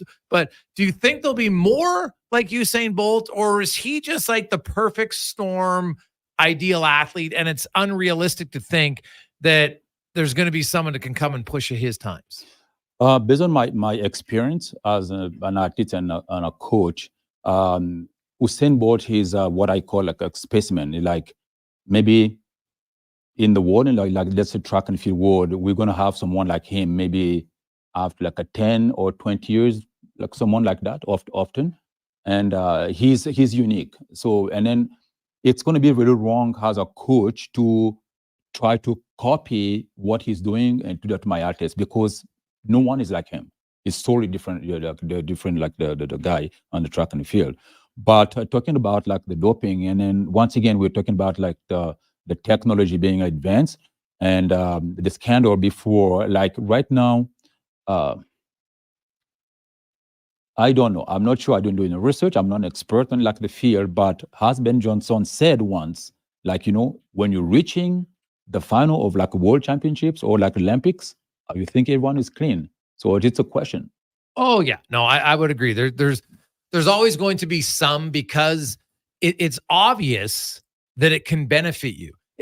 And what we talked about, a lot of times the benefit comes from the injuries aren't as long. So you don't have to sit out as long. And that allows you, if you get up to a certain speed, now you can maintain it. And maybe you can go from 9.7 to 9.69, right? And 9.68. So where the steroids doesn't necessarily make you way faster, it just allows you to recover better, right? And that's where it's a hard one to never completely rule out, I would think, for people, and maybe even the advancements now with some other and maybe they just find ones that are legal that work on that, like creatine in small doses is allowed. Yeah, that's what one of the issues we have in our body. Like pretty much everything we're taking, we have them like small doses in our body, but taking like over the limits, that's what it becomes like a doping, like a caffeine. You can have a caffeine, But if you drink, like, let's say, 12 can of like a Pepsi, and then you that's two things. You're going to die because it's going to be too much in your body, and then you reach amount allowed to in your body. So it's like that. Like, we got everything, but in excess, it becomes like the doping. So when you were racing in the 90s, how, like, did anybody ever approach you? Were you considering doping? Of course. I like your honesty. Oh, no, of course. Because I can say it right now, because over like 30, 20 years now, one of my manager in Europe is like, hey, Antoine, you're very fast.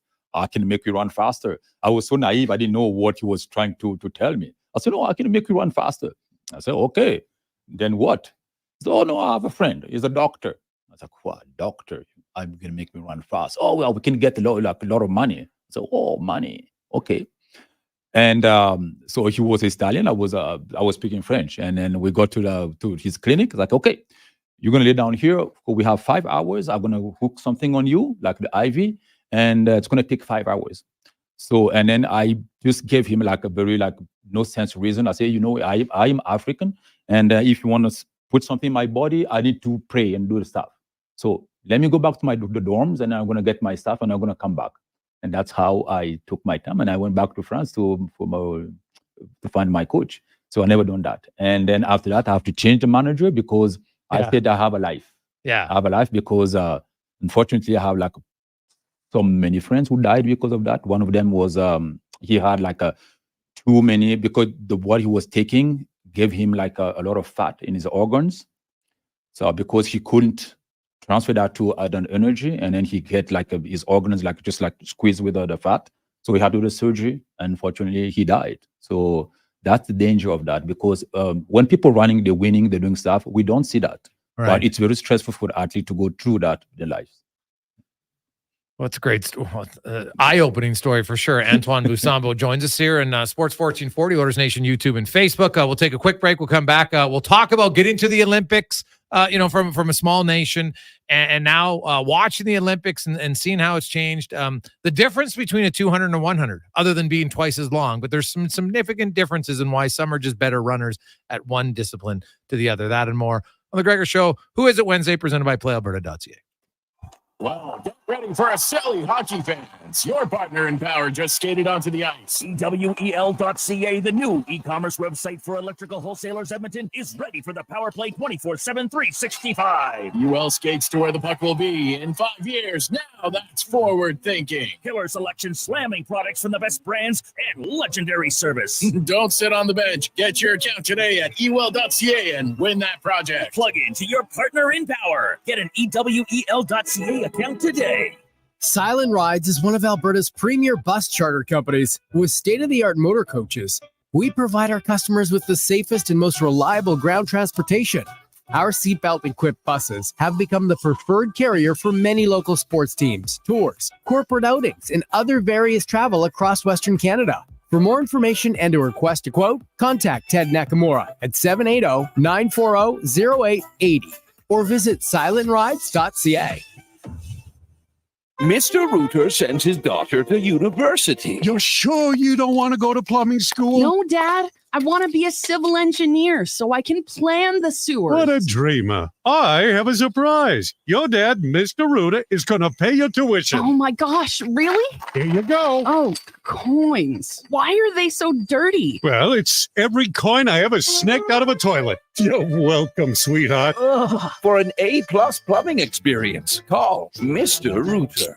Hey, Elks fans. Jackpot! Touchdown! Get on the Elks party bus for every home game at On the Rocks for only $35. Included is a game ticket, round-trip transportation, and a prepaid Coors Light. Reserve your spot now at ontherocks.com.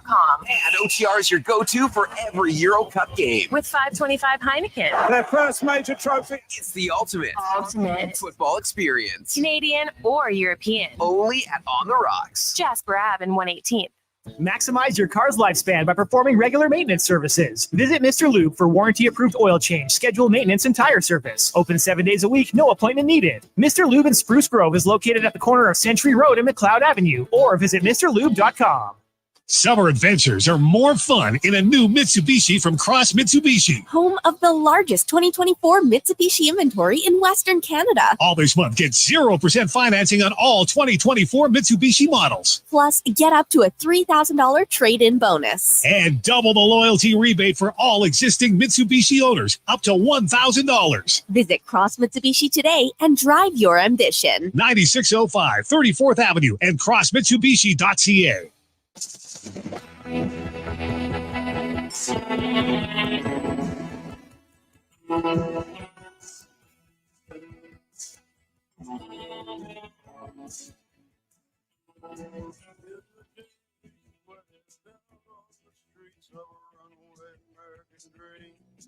At night we rack the mansions of glory and suicide machines.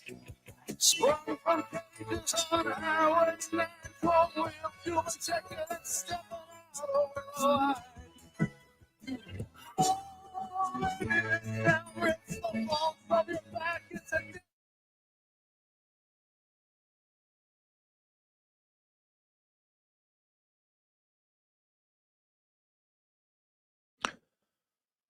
We continue on. It's Who Is It Wednesday. Our guest in studio, two-time Olympian, three-time at the World Championships, sprinter in both the 100 and 200 meters. Antoine Buso, of course, from the Republic of Gabon, and of course has lived in Canada now for over 20 years.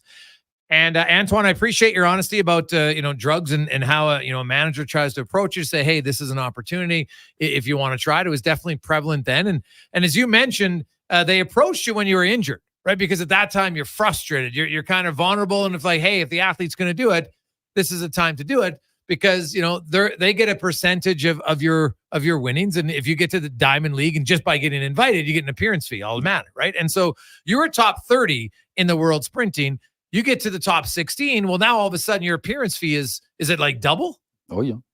It's that much, eh? And yeah, so, that much, yeah. Yeah, so it's a significant. You were saying like in one night from him, he's making 75 grand at a Diamond League tournament. So that's, do the math, that's 750,000 that his athletes are getting paid just for being there. So there people are wondering where's the incentive from a manager to do it? Well, there's a financial incentive, but they don't necessarily worry about the long-term health effects of it because I'm sure you've seen that. You had friends do it. So did you ever? Like was that the only time you ever really got approached to do drugs? That I think yes, that's the only time. And the second time it was someone was selling like vitamins, and then I was pretty mature when I was doing my career, and then one of them I asked, okay, are you thinking if I get caught, you're giving me this? What's gonna happen if I get caught? So he went very, very mad. He said, no, my stuff are free of like drugs, so you can take them like this. I said, okay. Can you analyze that and give that to me? Because I don't want to just end up my career because I was caught by just, using the vitamins. So we have an argument. And then sure enough, he went to the lab and then he did all the testing and everything was fine. So it cost him a lot of money, but it was his reputation because we were talking about that already in our group. I mean, just not the group, but most of the athletes were talking about that guy. But he was doing a good job, like trying to feed the athletes in a good way. Like, we were talking about recovery, and that was his job. And then he was doing clean. For me, I have to ask him questions to be safe. Yeah. That's, yeah. Now, we see sometimes when athletes test, positive for steroid use, and they're like, oh, this was contaminated or that was contaminated. You would know, is that legit or is that just a really good excuse? I'm going to see most of the time it's excuses because if someone is approaching you and say, hey, this is water, it's a vitamin water, and you never take it before, don't take it. Yeah, if you never try it, this is simple. Yeah. Yeah. So you got to go. You literally, anytime someone introduces a new vitamin to you, you have to say, go get it tested by. But how do you even know that the lab result they're sending is the lab result of that actual vitamin? Could they not give you a lab result of a different vitamin? No, they don't. If you go to the lab, then yes, that's going to happen. But you make sure you have a circuit because being in that level, like a top 30 or top 16, we said, you're going to have like a team around you. Okay. Like a counselor, a doctor, a physiotherapist, people like that. Let's say, doesn't matter what you're eating, even like with the restaurant, you're the doctor going to come with the nutrition, going to come and say, hey, what are you guys eating? Okay, let me test this first, and then I'm going to tell you guys how I'm feeling about it. So Really? it's that precious. that precious. And then when you're doing things like that, like let's say I'm gonna go taste like a product, make sure you're doing like a separate lab, not the lab they know. Was there specific foods, like when you were at your elite time training, what was your diet? Eating clean, because we don't, I never, even so I'm doing coaching right now, I don't instruct my athletes to have a diet. I instruct them to eat clean. Okay, so what's the best for sprinters? Is there a best eating clean strategy? Like, is it more chicken? Is it more beef? Is it more, like, I'm assuming, and maybe I'm wrong here, but can you be a sprinter and be vegan? Yes, because depends if you find like enough, because being a sprinter, you need to like nourish your muscles. Yes. Because that's your main thing with muscle. As soon as you give you like the muscle density, and then you got the muscle density, like the protein, it's from, fish, meat, anything else. But plant-based, make sure you have the kind of same amount you're getting to your body to keep your weight. But is it harder? It's hard, but for some nutrient, you need to take more than you need to compensate like what you're losing. Because when you're training, you break down a lot of stuff like fat, sugar, anything you do. But at the same times, you need to replace that in order to keep your weight or to keep your be healthy. This might be an odd question, but did you find, are there certain proteins that you ate that all the sprinters ate because they found for whatever reason it worked better for a sprinting body and allowed you to maximize and get the most out of your body? I don't think so. We like different, like some people, like as you said, vegan. Someone could be a vegan and then feed himself with just like a protein, like plant-based. And then me, I'm meat eater. I eat meat pretty much for everything I do. It's a meat and meat and meat and meat because I grew up like that. Okay. So it depends on like the person, depends like which part of the world you're coming from. So that's what's going to happen. So there is not a unique type of food you should eat to perform well. Antoine Buso joins us, two-time Olympian, three-time world champion. Take me through your first Olympic experience. And obviously, you'd raced at big races before. I think you were at the World Championships before you were at the Olympics, which is still big, but the Olympics is bigger because the whole world's watching. When you get into the races at the Olympics, and we're talking like hundreds of a second separates people from moving on to it, how stressful is it? Did you have to learn how to calm down in the blocks more than ever? And did you ever master that? This full process, and people can tell you I'm very patient. And then the most thing I learned from doing high sports, it's the control of yourself. And going to the Olympics, because when you're in the process, it's okay. It's like just normal competition. But as soon as you get to even like the opening ceremony, like the Olympic Village and all that, you get very stressed, and then you can easily lose focus and then just miss everything. But as I said, because getting to that like level, you always have like a team. You have a team around you who's going to remind you, hey, don't eat too much or don't stay late too much. It's always those for everything to keep the focus. And it's very stressful when you see the athletes on the blocks. It's a lot of stuff going on in your body, in your mind. Because it's going to take a fraction of a second, you do something wrong, and then your race or your time or your participation, it's over.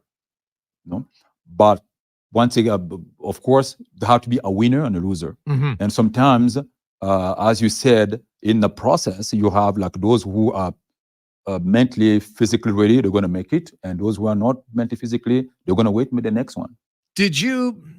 What about the intimidation factor? How much of that, like, because in sprinting, you got to have a big ego. I think you got to have a healthy ego. Oh, yeah, big deal. Right? Oh, yeah. The intimidation factor, for instance, like, was Donovan Bailey, like, was he staring at guys in 96? Did you ever experience that maybe for you, or you would notice like some guys are just walking around and they're trying to mentally beat each other before the race even starts? Oh, that's a big game. If you don't have that culture, don't do any sprinting, because sprinting goes very fast, but at the same time, mentally you have to be tough.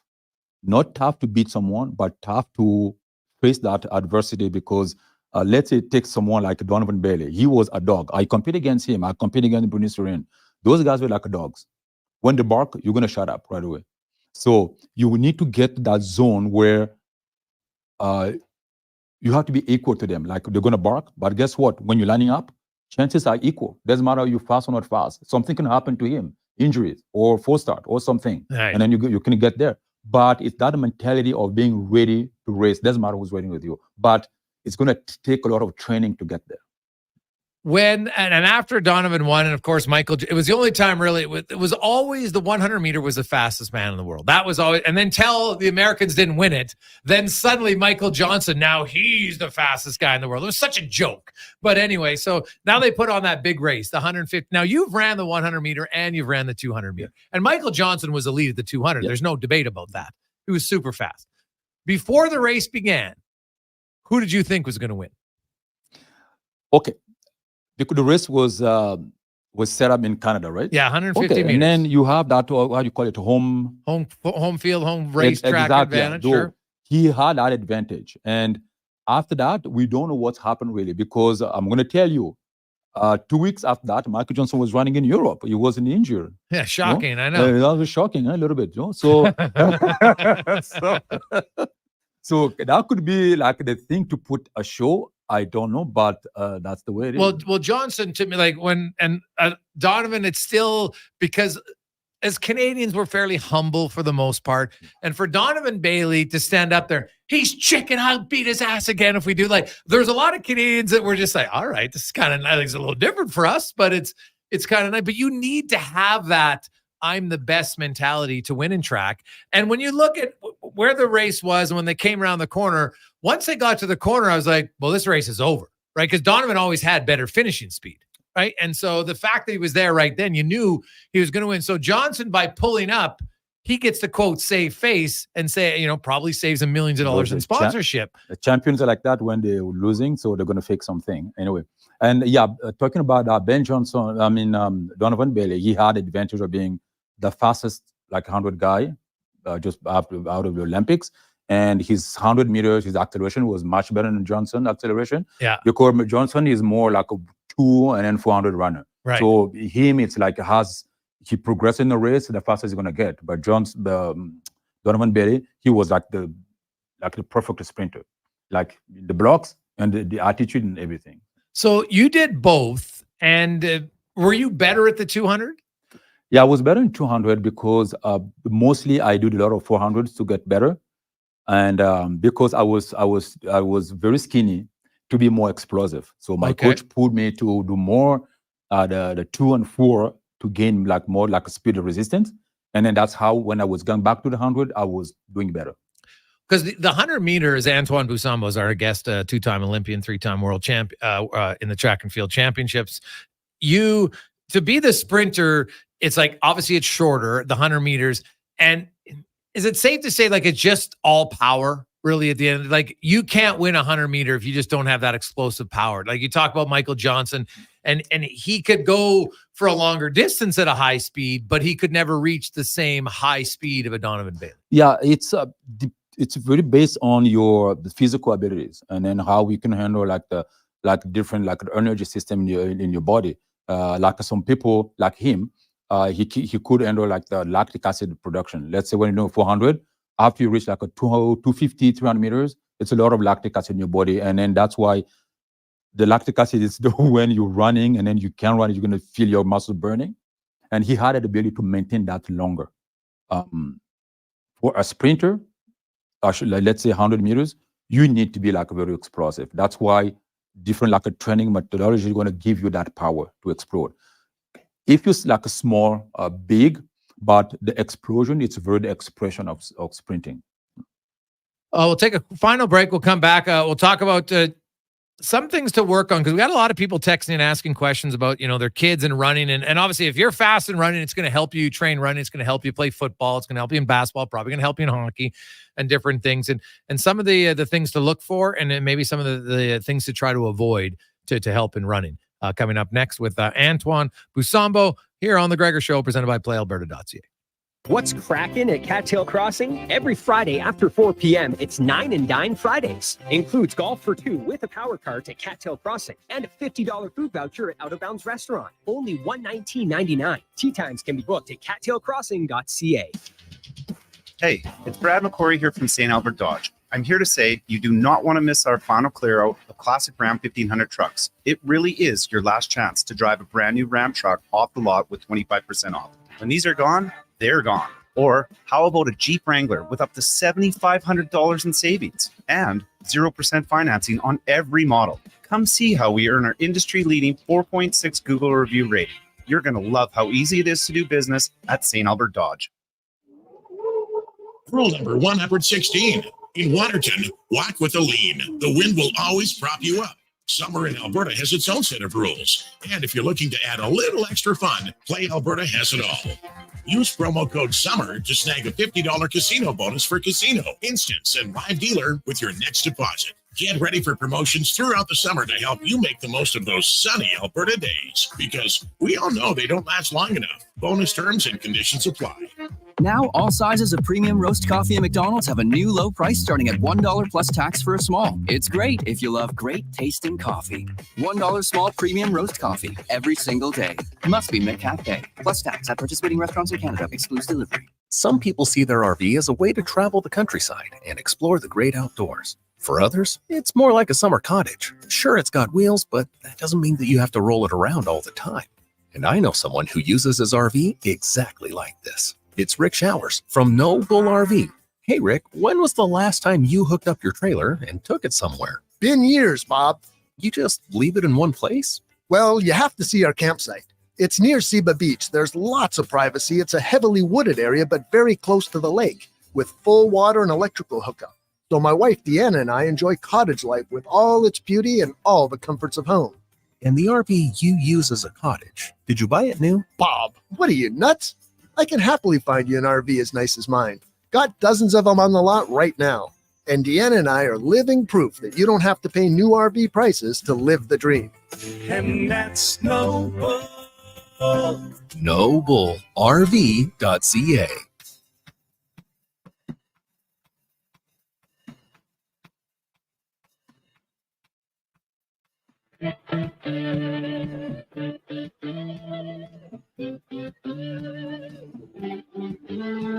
White man came across the sea. He brought us pain, misery. He killed and tried. He killed and tried.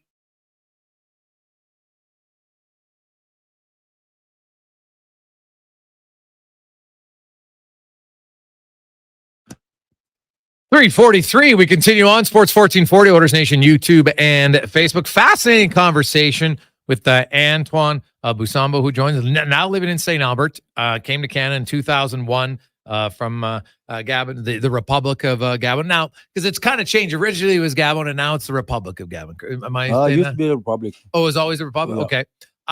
You were at 3 World Championships, 2 Olympics, and we were talking during the break, and I wanted to bring that conversation on the radio because I thought it was fascinating how we were just talking about, Michael Johnson and the recovery time. And you ran your fastest ever was 10.02, and your previous high was, I think, 10.13 to that point. So that's a significant improvement, right? There's a little bit of a win you mentioned in the race, but for a week after, because you had never ran that fast, you said like your body was still kind of shaking just because you push it to a new limit. Yeah. So when you see the guys who can go, week after week and they're going 9.999, because even if we watch the Olympics and we'll watch the first few rounds, the times are significantly slower, even in the semifinals, because it's unsustainable to do that twice. You are human, yeah. How come? Well, I'm telling you, like the human body is not a machine. Even a machine, sometimes, you're going to miss like the water or anything like energy. And pushing your body to the limit where like week after week or let's say hour after hour running like very fast time, it's going to have an impact on your system. Okay. So as you mentioned, when I did my 10.02, but plus like the wind was like 2.1. So it's not illegal because the wind was like 2.0. And after like a week, I couldn't recover. I didn't have any proper recovery because I didn't know what to do to recover properly. Yeah. What are you supposed to do to recover properly? It's a lot of stuff, like a medical thing, like supplements, thing like that. And it's very costly, very expensive. So to do that, you need to have like a very, very good system. Like could be your country can sponsor you for some stuff, like sponsors. That's what they do. They put you in like better conditions to recover faster, to be always like efficient when you're running.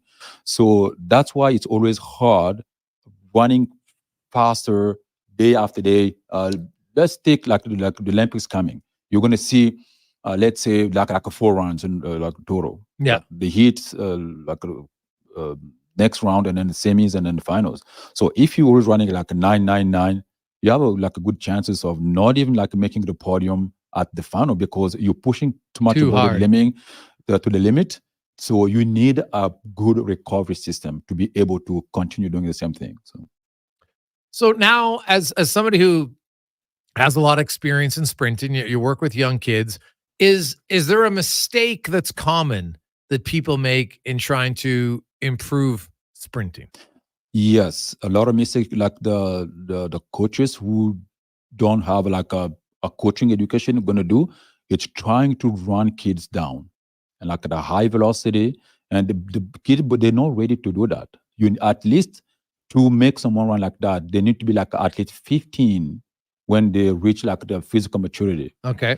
And what I noticed here, mostly with the sports like football, the rugby, they're going to try to run kids like so fast at the younger age. So then they get like groin problems, hamstring problems, ankle problem, knee problem, back problems, because their body structure is not solid enough to maintain that high intensity training. Okay. So that's why Canada has that long-term development athletes.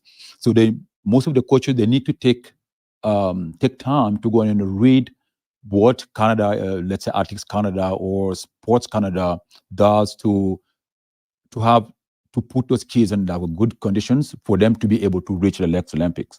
So like me, when I'm coaching, I focus more on strength.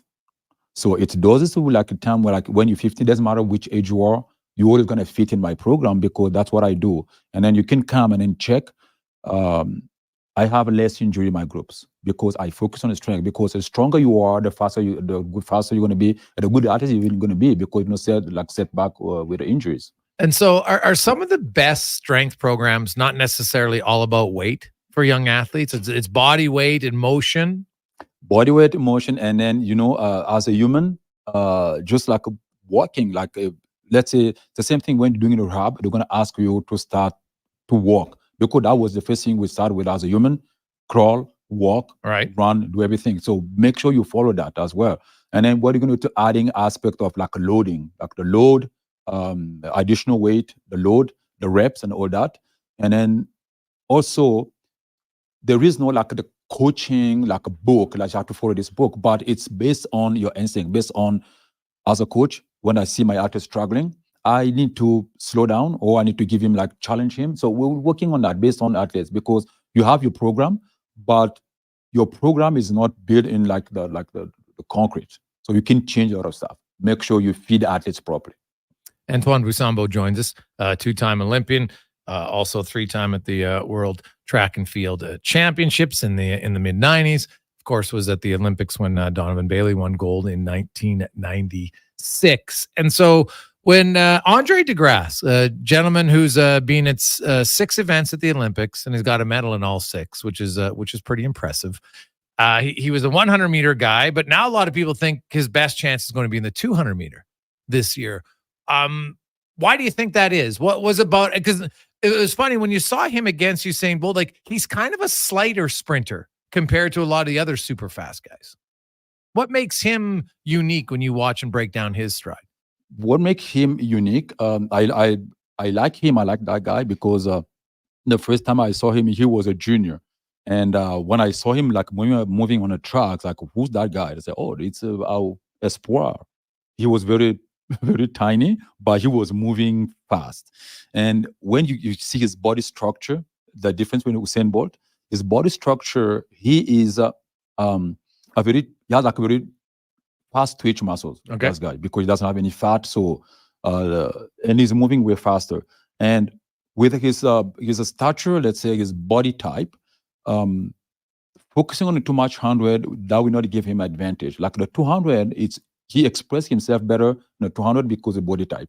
So after the corner, it's that way he feels like very light, and then he run way faster. He maintained his speed way better in the 200 than the 100.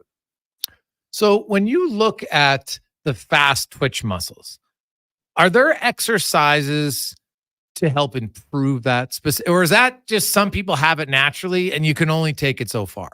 Yeah, some people have it like naturally, and then what you do with the training, you want to kind of increase that to maximize the power.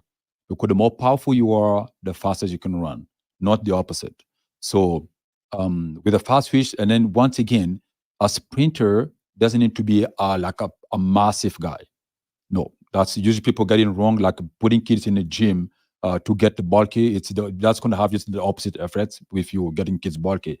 I want to utilize more like, let's say, plyometric exercises, like something like a sprinting, anything like one leg, jumping. Right. You want to maximize that to really work on giving kids like the power they need to accomplish the 100. Like Bulgarian split squats are probably very good for a sprinter. Yeah, I believe in the single leg stuff because that's how when we're walking, we're like in balanced position. Yes. We know like doing stuff with like a 2 legs doesn't help that much, but 1 leg thing, usually that's how you get like more balance and then more like efficiency when you're sprinting.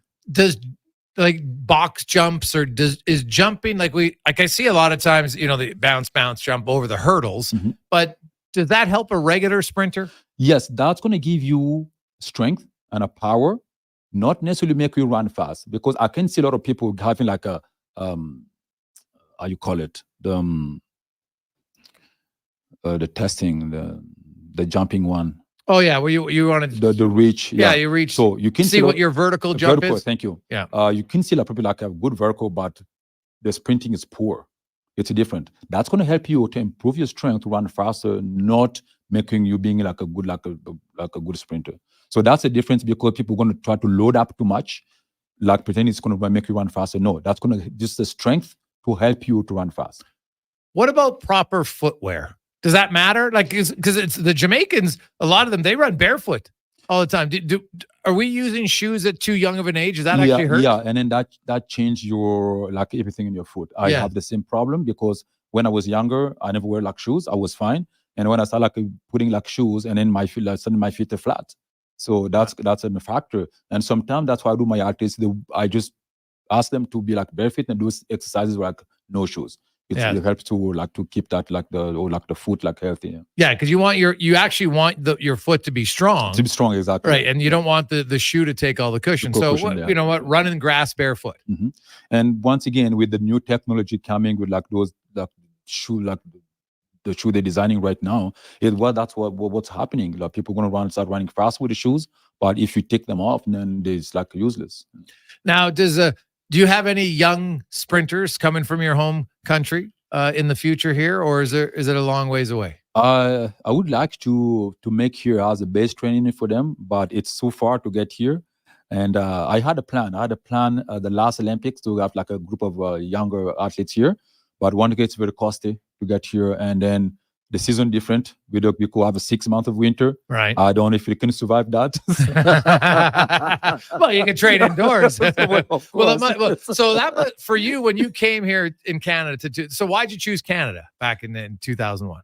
Canada, I had like a lot of contracts anywhere else, like in France, Switzerland, Belgium, but I picked Canada because it's peaceful. It's a peaceful place, and then they take you as you are here. They don't judge you. You do what your stuff as like normal people, and that's the reason why I picked Canada. And are you still teaching in St. Albert? I'm still teaching. Yeah, Alexandre Taché. So that's junior high and high school, correct? Yes. Yeah.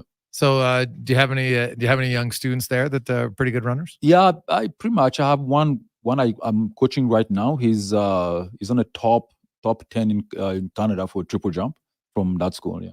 Oh, okay. Oh, triple jump. Well, yeah. Think about it. If you to be a good triple jumper, you still got to have speed. Of course. Yeah. It's based on speed, because to jump you need to run. You need to sprint to jump. If there was one sport not in track and field that you could have competed at the Olympics, what would it be? Not track and field.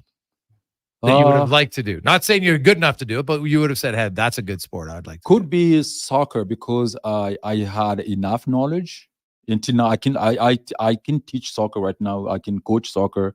That could be a soccer. Maybe swimming. Swimming? Yeah. You can swim? I can swim. God, swimming is so hard, man. Like I respect. Like I was watching the 1500 meter swim today, and I'm like, oh no, my that's God. painful. But me, it's mostly sprinting. Yeah, well, that's what, like you'd be like, hey, I'll do the 50 meter. Yeah, that would make sense. Antoine, thanks so much for this. I really appreciate it. Continued success, and really enjoyed the insight into sprinting. Thanks so much. Thank you for having me, and good. Just make sure people watch the Olympics. It's really exciting. Oh, it's unbelievable. Track and field gets going later on this week. Friday, I've got my eyes open for that. Who do you like in the 200? Anybody? Of course, Andre DeGrasse, because he gives a lot of scholarship to my athletes. So I'm gonna support him first. Hey, perfect. And the rest, yeah. So no, that's good to hear that he's giving a lot of scholarships to the athlete. That's fantastic. Yeah. I love it. Antoine Buso, of course, who now resides in Canada, originally from Gabon, but he came here about 23, 24 years ago, two-time Olympian, 3 times at the World Track and Field Championships, and one of the few humans who can run a 10-second 100 meter. That's pretty fast, I'll tell you, really fast. Let's get to Connor Halley. Like myself, he can't run a 10-second 100 meter, but he's pretty quick on your sports update. Brought to you by Ewell, your partner in power, supplying all of Alberta for great electrical gear since 1976. Order yours now 24/7 at ewel.ca. This is a Sports 1440 update.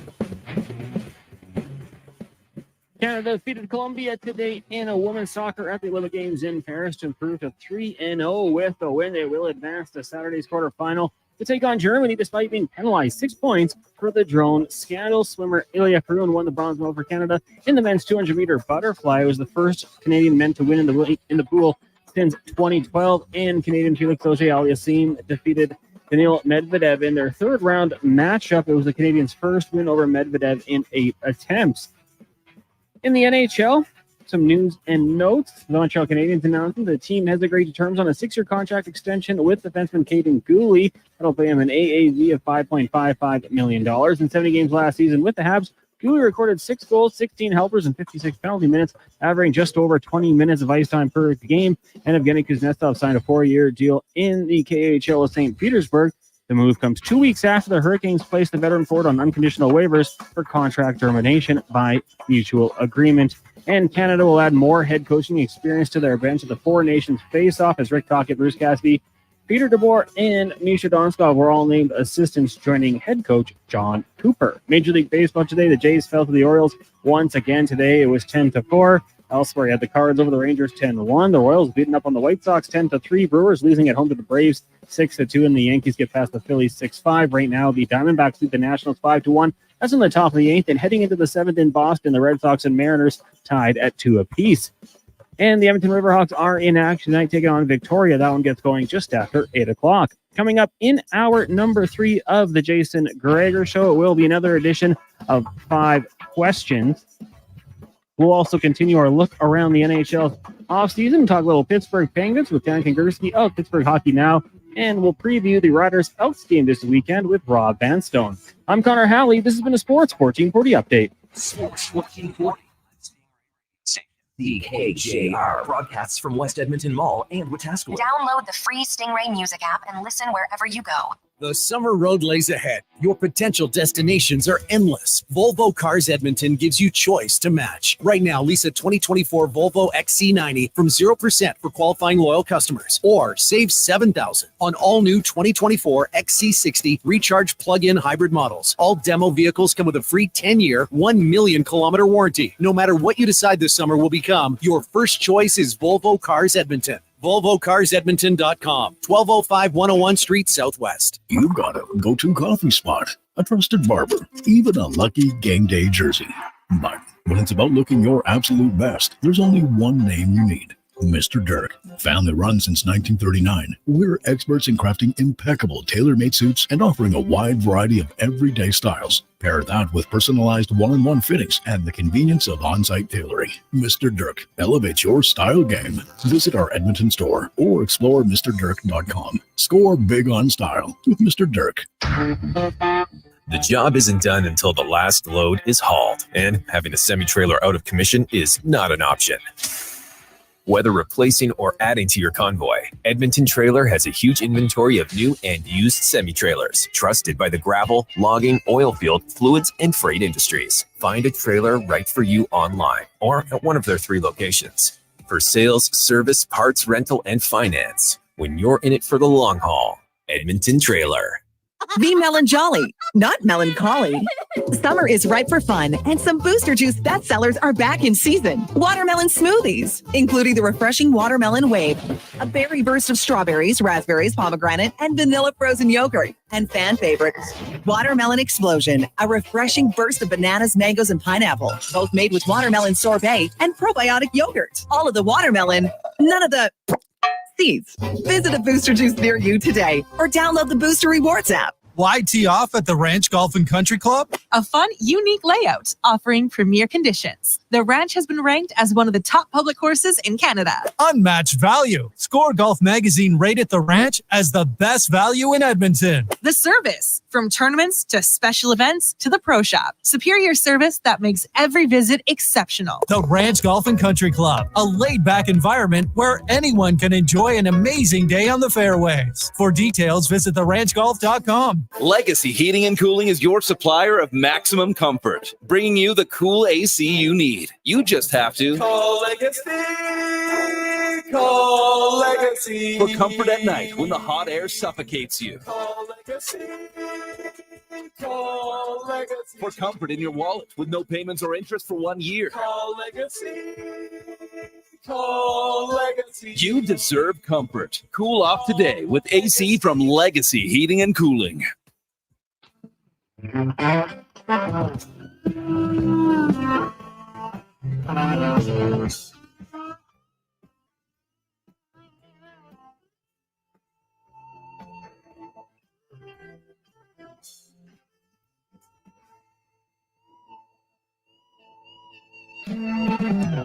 Whiskey bottles, brand new cars. Get it all with the Jason Gregor Show on Sports 1440. Presented by PlayAlberta.ca, Alberta's only regulated online gambling website. What's going on inside? Just after 4 o'clock. Welcome back, Jason Gregor, Connor Halley, Declan Kruger with you. Big thanks to Tara for helping set that up. I really learned a lot with Antoine. That's fantastic. And when we stood up to do the picture, he's bigger than I thought. He's also like, that guy's in unreal shape. He's 56 years old. Looks like he can run right now. Probably I bet you he probably could still run sub 11. I would think. So that's ridiculous fast. And so I really enjoyed it. I loved his honesty about the doping. Yeah. Hey, guess what? It was given to you if you wanted it, and obviously some people choose to do it and some don't. And there you go. That's why I know when people suggest, oh, well, all these other countries are cheating in the drones because of Canada. Well, no, some might be. That's plausible, but not all. And that doesn't change the fact that Canada did it and got caught. But it hasn't derailed their Olympics because the Canadian women defeated Colombia today 1-0, and now they move on to the next round. So they're through. That 6-point deduction. Really, the only thing it did, well, maybe it fired them up. Who knows? Maybe it'll be a positive. I know that sounds strange to say, but that might be their motivation because they defeated France and they went 3-0. Of course, they lose 6 points, so they're 3-0, which still beats Colombia in a tiebreaker because they beat them head to head. And now they move on. Now, the only, I guess, negative from winning this game or moving on is that instead of being the number 1 seed in their pool, they're in the number 2 seed. So that does make their next round opponent more difficult. So it's not completely, done. It does kind of change their whole outcome potentially of the tournament.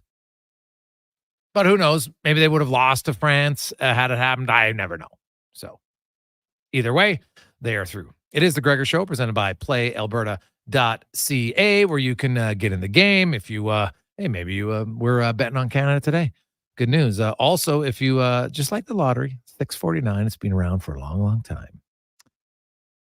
$34 million up for grabs tonight, PlayAlberta.ca. And also, nobody won yesterday. How about Friday's Lotto Max? It's going to be 70 million and 25 max millions. So, a lot of chances to win. Get your tickets at PlayAlberta.ca.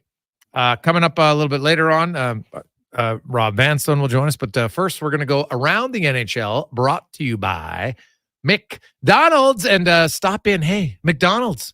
In a time where everybody's raising their prices, they're lowering them. Coffee is now $1. That's right. Your roasted coffee that you love, that you need every day. Prices are lower. And they're staying there. Only at McDonald's. We stop in Pittsburgh today to talk about the Penguins. What's going on for the Penguins? Dan Gersi joins us from Pittsburgh Hockey Now. And Dan, it's an interesting time in Pittsburgh, of course. They still got Crosby, and maybe there's going to be I guess let's start there. You hearing anything as far as, a contract extension for Sid? Dan, I think you've muted. You got to unmute yourself there, I think. So. Oh, look at that. Yeah. Can you hear me now? I can. Yeah. There you go. All right. Yeah. I think everyone assumes that Crosby's going to sign, and it's almost a fait accompli. But I'll tell you what, just a couple of days ago, I reported that the Penguins have told other free agents, just sit tight until we get Crosby finished. Indirectly, I think we can kind of infer from that Crosby isn't done yet. So it's probably more than T's and I's to cross and dot. I think there's legitimate issues to talk about with the Penguins' future. I think Kyle Dubas has kind of lined everything up for the wrecking ball, and he's kind of just letting the veterans stay as long as they want. But I think eventually they have to get the hint, don't they? So it's going to be interesting to me, which one of those paths or tracks that the Penguins do end up going down. It is kind of fascinating because, I get it. You got Sidney Crosby. He's one of the greatest players to ever play the game, and he's still producing at a high level. Heck, he had one of his best seasons ever of his career last year, but it wasn't good enough for them to get to the playoffs. Not his fault, but what about the rest of the team, right? Like Jake Gensel's not there now. Where do you see this roster? They can re-sign Crosby, but have they improved in your eyes to be a playoff team? No, I really don't think so. I especially when you put them in context or comparison to what the Washington Capitals have done, getting Jacob Chychrun and Logan Thompson and adding some other players there. When you can see what New Jersey, who finished behind them, has done, and even Philadelphia, just by holding the course and getting Mishkov in there. I don't think the Penguins' road gets easier. It's certainly tougher. I do like what Michael Bunting, they got him in that Jake Guentzel trade. I like what he brings, some grittiness, some sandpaper there. But I don't necessarily think that Kevin Hayes is going to improve things, or Anthony Beauvillier is going to improve the positions that they're going to be put in. So, it's really difficult to say that they're any better today than they were in April.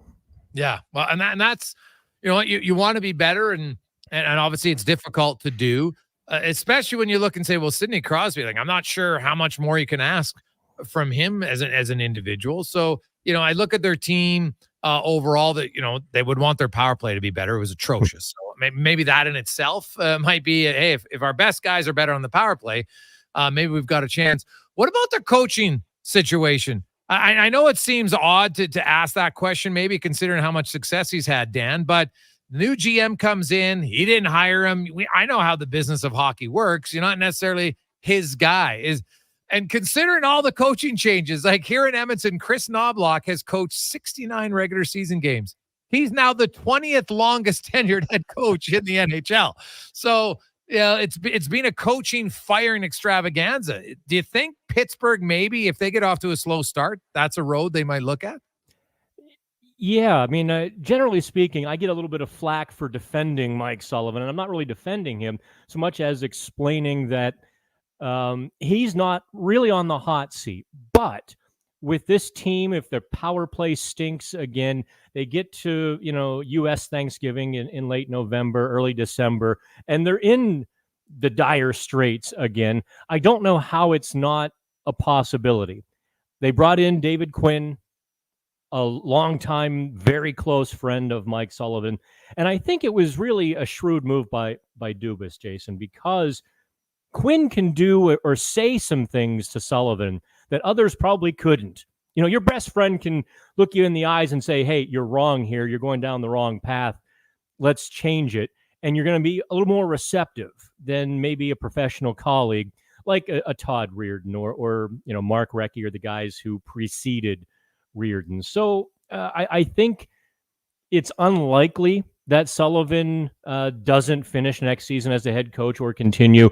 But if things go badly, it's certainly I think possible. Maybe Quinn could learn some things from Sullivan, because the one thing I heard in San Jose was that his preparation wasn't necessarily the best at times, and so maybe they can learn from each other in that regard. What about goaltending? Where do you what do you see with their goaltending? There seems to be from the outside a lot of question mark. I'm not necessarily one of the doubters as much about their goaltending. Maybe I'm wrong. You watch them a lot closer than I do. What do you make of the goaltending situation heading into this season? Yeah, a lot of fan noise on that one. Tristan Jarry certainly isn't popular amongst the fans, and so I think that probably colors the situation, from the outside.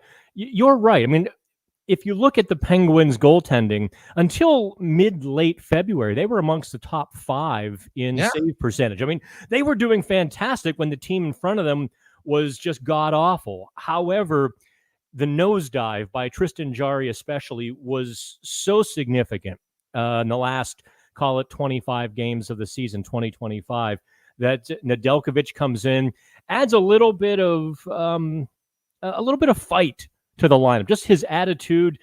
Tristan Jarry is more of a placid, sort of mellow, soft guy, where Nedeljkovic has a little spunk to him. And Sullivan thought that lineup needed that. And so Nedeljkovic starts the final 14 games of the season. Now, the interesting thing is the Penguins now have 2 really good prospects in goal behind their 2 NHL goalies. They just signed Sergei Musharov from Russia. Let me tell you something. This kid is spectacular. He came out of nowhere. Yeah. Watching him in the rookie camp, it's just immediately obvious the Penguins found something when they got him in the 4th round a couple of years ago. So there's going to be that upward pressure on Dubas to probably trade one of the 2 goalies sooner or later. Certainly by next summer, I think one of the 2 NHL guys is moving on. What about on the back end? I know they get Matt Grzelcyk from Boston who comes in, but you look at their overall defense group. You got Carlson, you got Letang, Ryan Graves, Marcus Peterson. A lot of people thought maybe he was going to get traded last year. It didn't happen. He is a UFA at the end of this season, and I'm guessing if they're out of it, then he's an obvious trade candidate. But how do you evaluate their back end? Not very good, to be honest. They struggled last year. I mean, the right side is solid. Obviously, with Chris Letang, who had a great season until injuries really just took their toll on him. We don't know if he had surgery or not. We know he was seeking second and third opinions this summer. There's been no announcement if he actually, if he had to go under the knife. You know what you've got with Erik Karlsson, and they've got a kid, Jack St. Ivany, who is just kind of a real rock solid net defending, stay home guy who can throw some bodies around. He's 6'3", 6'4", well over 200 pounds, can play that sort of game, which is a new thing for Pittsburgh. But on the left side, you're right. Grzelcyk, he was scratched down the stretch in Boston, but he's an okay guy. He's a body that will do the job. Ryan Graves, Jason, last year was just a train wreck. Wound up as a healthy scratch later in the season before he suffered a concussion and then missed significant time. And I don't think either side was in a hurry to get him back in the lineup. And Sebastian Aho maybe as your third pairing guy. It really is kind of a jumble on the third pairing. So I think they've taken a step back there as well. And then you mentioned the 4 group, like losing Jake Gensel. You mentioned, they brought in Hayes, they brought in Beauvillier on a show me contract with like $1.25 million. But Jake Gensel is a pretty good player, right? Now, Mike Ruff's been on my show many times saying, hey, Gensel wasn't just a product of Crosby. He was a really good player on his own right. And so when you downgrade at one of your, like top 3-4 positions, that's really hard to say the team's better. So do they have, is there any surprise player that you think, hey, if this guy gets an opportunity with Sid, he could perform? No. I mean, listen, Drew O'Connor played there after the Gensel trade. He's a wonderful player and a late bloomer who at 25 seems to keep getting better. He really could pop for 20 goals this coming season, but he's not going to be Jake Gensel, and the Penguins really don't have a guy they're going to plug in beside Crosby who's going to just, knock our socks off. That's not going to happen. I really think they're going to kind of bank on what they had at the end of last season, which was Bunting bringing some additional intangibles and extra elements to that lineup to kind of offset that loss on the first line by making Malkin on the second line significantly better. So they're going to kind of, bridge the gap in that way. But you're right. I mean, you don't replace a 40-goal guy who made Crosby better without spending a lot of money or getting a great young talent beside him. And the Penguins don't have that yet. And lastly, Dan, circling back to where we started on the Crosby, is it a 3-year extension? Like, how long do you think it is? And do you have any kind of idea on what you think the AAV might be? I think before this contract began to drag on, I was under the impression, I think like a lot of people, 3 years, 10.87 seemed like it fit Crosby, it would fit the team. But I have to tell you, we're almost into August here and there's no contract. The Penguins seem to be headed down that rebuild path. I have to think there's a part of Sidney Crosby that wonders if he should be there any longer. Yes. Yeah. I'm sure. Like, why? Like, why wouldn't he at least consider? Like, why does he want to? I get that some people, hey, you start your career, but no one looks at Ray Bourque and says, well, geez, he left later on in his career. Like, maybe Sid doesn't want to do it, but the Penguins aren't getting better. I hate to say it. I don't see them getting better. So if he wants a chance to compete again, he might have to go somewhere else. Hey, there's still a statue of Wayne Gretzky in Edmonton, is there not? Yeah. So I think if you take the emotion out, there's no reason Sidney Crosby should be in Pittsburgh beyond the coming season. But of course, emotion is really powerful, and I'm maybe watching it from a distance, a little bit coldly. I'm more curious and maybe less presumptive than a lot of people. Yeah, well, I'm with you. I was kind of like, geez, like if I was Sidney Crosby, I don't need to rush to sign an extension. If Sidney Crosby becomes a UFA, there'll be lots of teams signing up to sign him. And then the other thing is, if you're the Pittsburgh Penguins, trading Sidney Crosby at the trade deadline would be the best starting point of a rebuild, right? You've got your ownership, that the deeper pockets and ever. So I don't see what happened before in Pittsburgh when Mario had to save the franchise occurring again. So you might just have to take your lumps. Right? And like they've been an unbelievable franchise since they got Crosby. So maybe it's just time for a change. And I wonder if that, I haven't seen that anywhere, and I understand his loyalty, but to me, it makes more sense to do that, actually. Well, let me put this to you as well. Let's just say that Sidney Crosby wants the NHL roster to remain competitive, which is also what Kyle Dubas has said, that the guys in the current guys in the room deserve a competitive roster. What if Sidney Crosby worries that if he signs too quickly, that Kyle Dubas would then just begin dismantling and trading guys like Rickard Rakell and Brian Rust and moving out guys he wants to play with because they'd be competitive?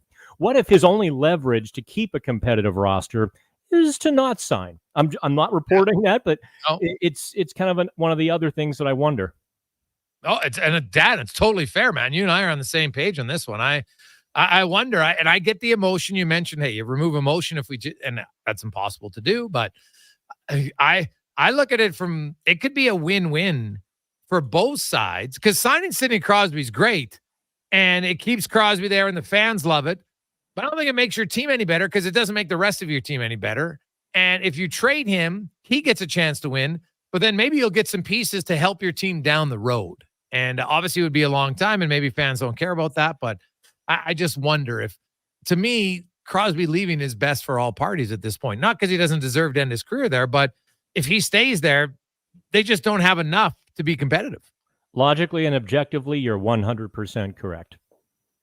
Dan, great stuff, man. We appreciate it. Thanks for your time. Have an awesome day. All right, take care. There you go. That's Dan Gersi joining us from Pittsburgh Hockey Now. Honestly, does it not make more sense from all parties? Now, someone might say, hey, Gregor, what are you talking about? If Crosby's still on the team, we're still going to get fans coming because it's Crosby. And they could be totally right. But, their ownership is very stable now. They got boatloads of money.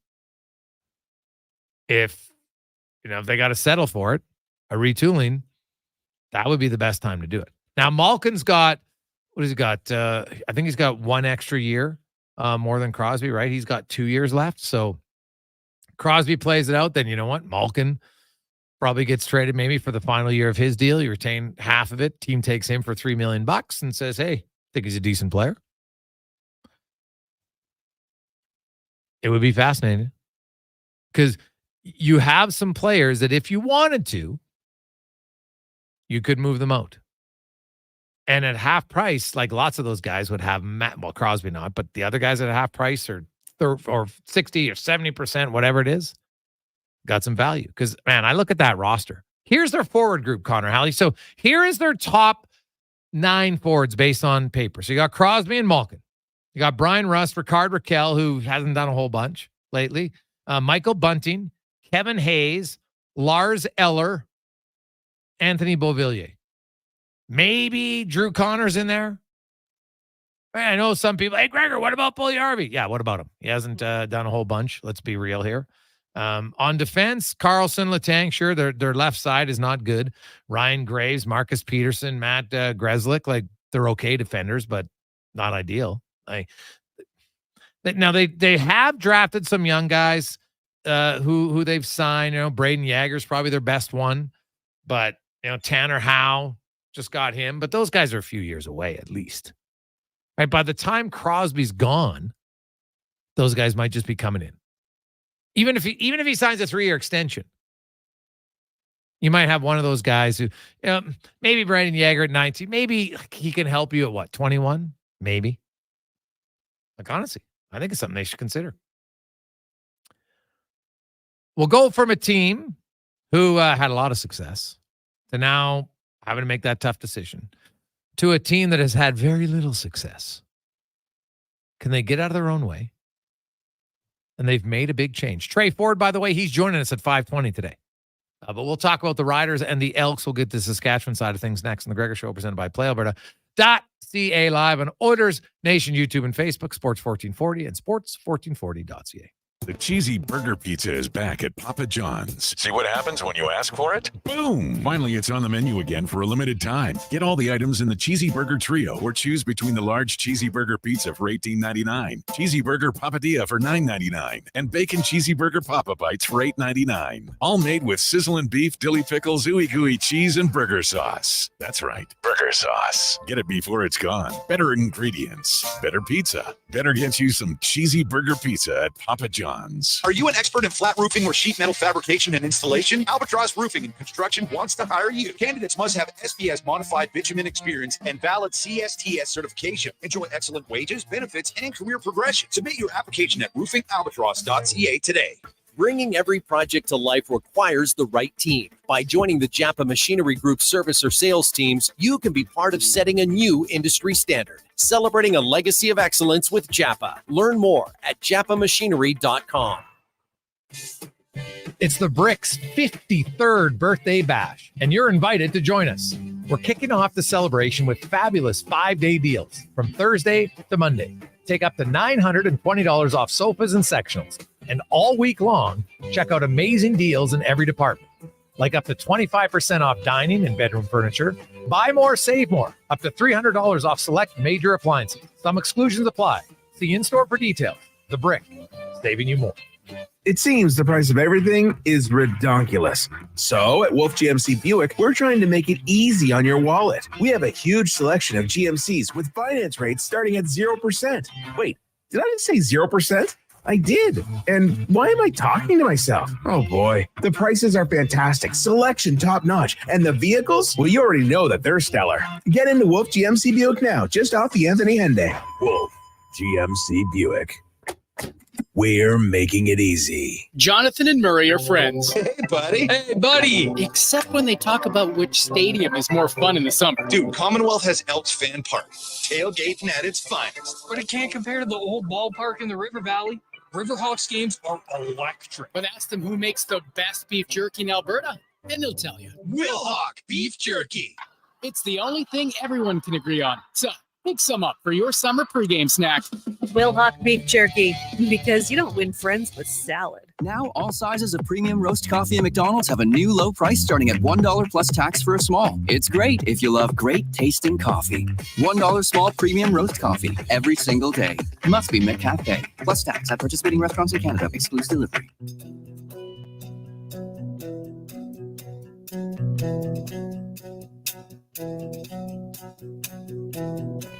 They shot a movie once in my hometown. Everybody was in it for miles around. Out at the speedway, some kind of illest thing. Well, I ain't no movie star, but I can get behind anything. Yeah, I can get behind anything.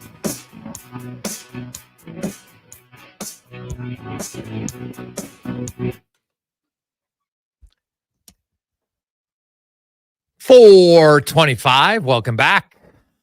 Wednesday afternoon on Sports 1440, Oilers Nation, YouTube and Facebook. A lot of great text coming in. 833-401-1440. Hey, boys, really enjoyed that interview with Antoine. You bring out the best in guests, Gregor. That's a gift. Nice work from Neil. Well, Neil, we appreciate that. Hey, guys, I love that topic about Crosby. Hadn't thought about him leaving. It actually makes sense. Why wouldn't they do it? From Doug. Well, as Dan said, if you remove emotion, which is a hard thing to remove, but rationally, it makes sense. He's had an unreal time in Pittsburgh. I love what he said. He goes, is there still a Gretzky statue in Edmonton? Is he still revered in Edmonton? Yeah, and he hasn't been here since 1988. No one in Pittsburgh's ever going to forget what Crosby did for the organization. And, if he finishes his career there, like, does it really matter? I don't believe it does. That's just me, though. I think in time, sure, the moment it happens, people be hurt. But like anything else, time heals all wounds, and people would be fine with it later on. I firmly believe that. Be better for Crosby if he wants to compete. Better for the Penguins to because imagine if Sidney Crosby was available at the trade deadline. You could get a lot for him. A lot for him. No question about it. Let's get to our big guest of the day, brought to you by Silent Rides Charter Company, one of Alberta's premier bus charter companies with state-of-the-art motor coaches that will safely take you or your group to your next destination. Book your ride today at silentrides.ca. Rob Vanstone joins us. We're talking some CFL, Rob. Welcome back to the show. You're going to get to see Trey Ford make his first start of the season. He had a pretty dynamic final 9 minutes in a blowout loss to Hamilton, and at least gave Elks fans something to want to tune in for this Saturday in Regina. Yeah, that was about the only intriguing part of that game. You wonder if it's a bit illusory too, because at that point of the game, the defense is going to be giving up a lot of things. The game's pretty much in hand, so I'm not sure if that's an accurate representation of what's going to happen over the course of the game, but you sure saw his skills, the elusiveness. I mean, everything that comes as part of the package, and even some passes. I mean, people talk about Trey Ford's running ability, but he's also proven to be a pretty good good passer. That one when he was scrambling to his left and just before going out of bounds found the receiver. I mean, that was as extraordinary as anything that produced a touchdown. And but at that point of the game, you're also evaluating him in garbage time. So I'm glad that it gave the Elks fans something to go home with. I'm glad it gave the television broadcast something to keep people interested, because otherwise there would have been a lot of people turning to home shopping. What do you make of the Riders quarterbacking situation now? Trevor Harris, no surprise, unfortunately, banged up again. Yeah, Trevor should be back before too long. Shea Patterson, the Rough Riders have done reasonably well with him at quarterback for the past 4.5 games. They've won 3 of those 5 games. So, but the starter is the starter for a reason, and so much has been invested in Trevor Harris. And we saw early in the year when Trevor was cooking, he was leading the league in touchdown passes at the time he was injured. And Elks fans will remember the 3 touchdown passes he threw to Sean Bain Jr. in the season opener on June 8th. So, it's funny though. I mean, Trevor has sort of been characterized recently as a quarterback who's injury prone, and there have been some misfortunes over the last couple of years. But if you look at the breadth of his career, he's been a very durable guy. And I don't care if you're 24 or 38, if somebody's falling on your leg, you're going to get injured. I don't think it's a function of age. I don't think it's a function of fragility. It's a function of bad luck. So looking at the Riders and, Trey Ford, I've talked to other people, like, you have to game plan a little different against him. Sure, you want him to stay in the pocket, easier said than done. The league at the end of the day, if you can scramble, it's a nice bonus, but you can't just rely on it. But, we had Warren Moon on earlier, and he said, hey, when I'm a young quarterback, I wasn't a great pocket passer. It took me a while to figure it out. So if you're Saskatchewan, do you see them, not being less aggressive to try to sack him, but, ensuring that their ends have containment? You've got to have containment. And even if you do, I mean, he can run away from most people. So I don't think it's just the defensive line that's got to be a factor. I think the linebackers have got to be involved there. Some people have suggested that maybe you spy him, but I'm not sure there's a defensive player that in the league that you can put on, or at least a linebacker, or I'm not sure there's a defensive lineman or a linebacker that you can put on Trey Ford and say, spy this guy, and where he's not going to run away from you. You need to find a cornerback type of player to do that. And he's just such a unique player in that regard. And Corey Bates, the Riders head coach, was talking about that today when asked about preparing for Trey Ford. He says, well, there's only one Trey Ford. You can only mimic so much in practice. Sometimes you just have to hope that your schemes will be well executed during the game. And then if the dam breaks, that you're ready to respond properly to it, because there's inevitability that he's going to create some things on his own. He's that gifted and that special, and I'm really looking forward to watching him play. It's quite the entertaining show, and I like watching entertaining Canadian football. And that was the thing, where, like, I know that, I saw, people online, Rider fans, like, oh, geez, going against for a team, and suddenly Trey Ford's back. And, there's the percentage of people that are always concerned about the worst case scenario. But from an entertainment perspective, like, I like to go to the games, and you obviously want your team to win, but you like your team to win when the game's a little bit more entertaining. And the one thing that Trey Ford has done is be entertaining. Yeah, I mean, we've been lucky in the last few years with Canadian quarterbacks where they have become gate attractions and sources of intrigue. I mean, the Nathan Rourke year, I mean, that was just a must-see. And it doesn't matter what the Elks record is. If Trey Ford is playing quarterback, you are going to enjoy watching that. It may stress you out as a fan. It may stress you out as a coach. He's a young quarterback, so it might stress out fans of both teams. But it's a bit of an event when you've got somebody like that quarterback. Even a Canadian quarterback who went in the first round of the draft. Yes. That's a real novelty. And he's got a skill set that, regardless of nationality, I haven't seen many quarterbacks possess. We've had tons of mobile quarterbacks in the league throughout the years. This used to be a haven for them when the National Football League wanted the 6'4", 220-pound pocket statues. So we've had them. We've seen Tracy Ham and Damon Allen. They've seen an abundance of them in Edmonton, in particular. But there's just something about this kid that really captures the imagination, and I'm looking forward to watching him play. Hopefully not too well, considering the nature of my employment right now. But, Rob, when you look at from an outside perspective, and you see a team that started out 0-8 last year, then he came in, they went 4-6, and were entertaining. They were salvageable. They could beat some teams. Then they bring in McLeod Bethel Thompson, who's 36 years of age, and they start out 0-7. And then Ford comes in and in 9 minutes adds more excitement to the fan base than they had seen in the previous 7 weeks. You just kind of go, what are the coaches watching? Like, why did it even get to this point? What do you see you've covered the league for a long time? Like, I was trying to find an example of a team that was terrible who opted to stick with a veteran rather than go with a young guy thinking about their future. I've never seen this before. Sometimes coaches are stubborn, and sometimes they're creatures of comfort. And McLeod Bethel Thompson is a pretty reputable quarterback.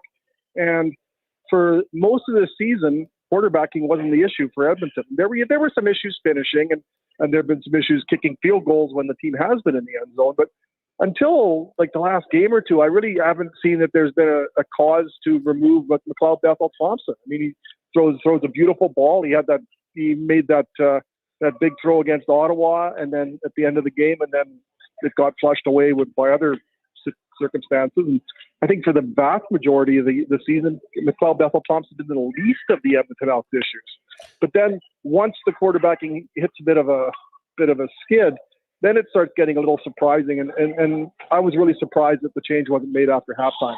Yeah, that just blew me away. I guess my point is, why would you bring Bethel Thompson in when you knew the rest of your team wasn't that good? And so you're just delaying the inevitable to find out if you've got a young quarterback for the future. Right? Like, to me, they basically wasted the first, third of the season for nothing. And now Trey Ford, he got no more reps. Like, he never even got into games, and I shouldn't say that. He did get into Hamilton for, I think, 4 snaps, but really never got into games. You mentioned the second half. I was stunned that he didn't start the second half. And to me, it's just like, I know it was Chris Jones was a factor in that, no question. He just never seemed to be a believer. He wanted Trey Ford the minute he drafted him to change positions, which I don't think was bright. I look at it, and the management to me is a major reason why the Elks are 0-7. Well, but I looked at it. I remember when the move was made to bring in McLeod Bethel Thompson, and I thought, okay, if you can find a role for Trey Ford in the offense where he's still a component of it, and not just as a short yardage quarterback, but maybe in special packages in certain situations, maybe you can have your cake and eat it too. And I looked at the Eskimos. I knew I was going to say Eskimos at one point. I looked at the Elks receiving core and a very talented receiving core.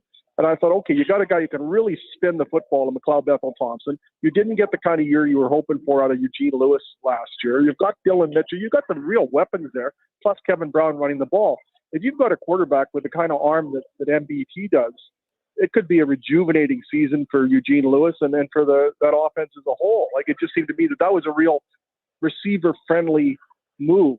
And it just hasn't panned out, but the Elks have been so close in so many games. I've just found you're just waiting for that moment where there's a play followed by another bad play, followed by another bad play where it just gets away from it. It just seems inevitable. It started in week 1 against Saskatchewan when the 21-8 lead turned into a 29-21 loss. And I don't necessarily think there's bad talent there. I don't think there's bad football people there. I know a bunch of them from Saskatchewan.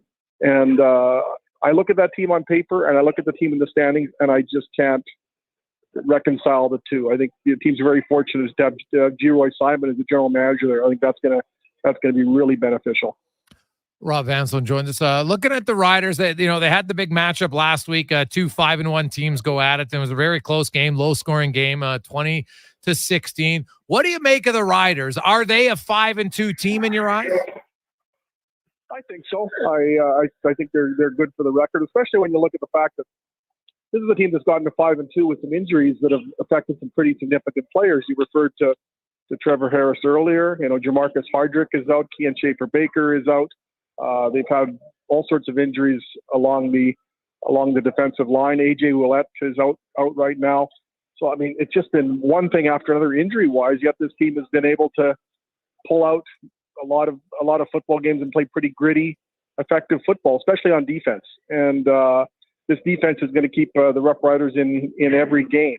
And if the offense can just do enough until Trevor gets back, it should be in pretty good shape for an interesting stretch run here. I really like the talent. Even I think the depth has been tested, but it's been proven to be sufficient. And Corey Mace has just done an amazing job with the football team here.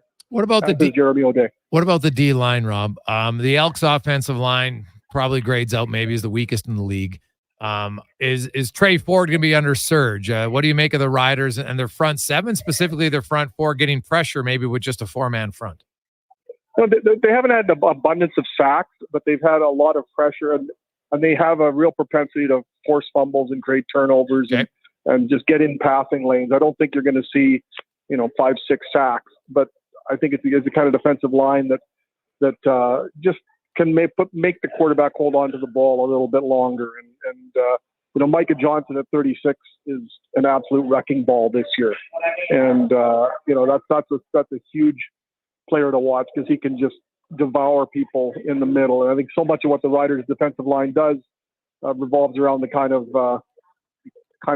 distraction that Micah Johnson creates for the rival defensive line. Then you get Malik Carney and Brian Cox Jr. on the ends, and Anthony Lanier II is a really good defensive tackle. Doesn't look like he's going to play this week, but there's some reinforcements there. And the linebacking core is as good as any in the league. That front seven as a whole, I think, has been terrific. Rob, we look forward to it on Saturday night. I know fans of the Elks are just excited to see what Trey Ford can do in behind center for a full game. Yeah, me as well. It's always, I'm a child of the 70s, and people talk about rivalries, and a lot of people accentuate Riders versus Winnipeg as a rivalry, or whoever it happens. These Riders versus Calgary seem to be caught for a while. I'll always think of an Edmonton game as something special because I grew up when the Riders and Edmonton were 1-2 or 2-1 every year, and those Edmonton games always just strike me as something to really enjoy. So I can hardly wait, and I'm very honored to have the opportunity to talk about it with you today. Thanks, Rob. Appreciate your time, my man. Thanks for your time, Jason. Take care. Yeah, that's Rob Vanstone joining us from Saskatchewan. So I was looking at their sacks, but I thought they brought up very well in pressures. That's what I always say. Sacks are just one thing. Like, if you get 4 sacks a game but don't get a lot of pressures, I'd rather have 1 sack a game with the boatload of pressure because that's going to force the quarterback to get uneasy. We'll come back. We got 5 questions. Trey Ford, the quarterback, will join us in about 35 minutes time on the Gregor Show, presented by PlayAlberta.ca. Hey, Elks fans. Jackpot! Touchdown! Get on the Elks party bus for every home game at On the Rocks for only $35. Included is a game ticket, round-trip transportation, and a prepaid Coors Light. Reserve your spot now at ontherocks.com. And OTR is your go-to for every Euro Cup game. With $5.25 Heineken. Their first major trophy. It's the ultimate football experience. Canadian or European. Only at On the Rocks. Jasper Ave and 118th. Hey, Leduc, it's me, Grant Fedor from Leading Edge Physiotherapy. Connor, what's your perspective on in-game momentum?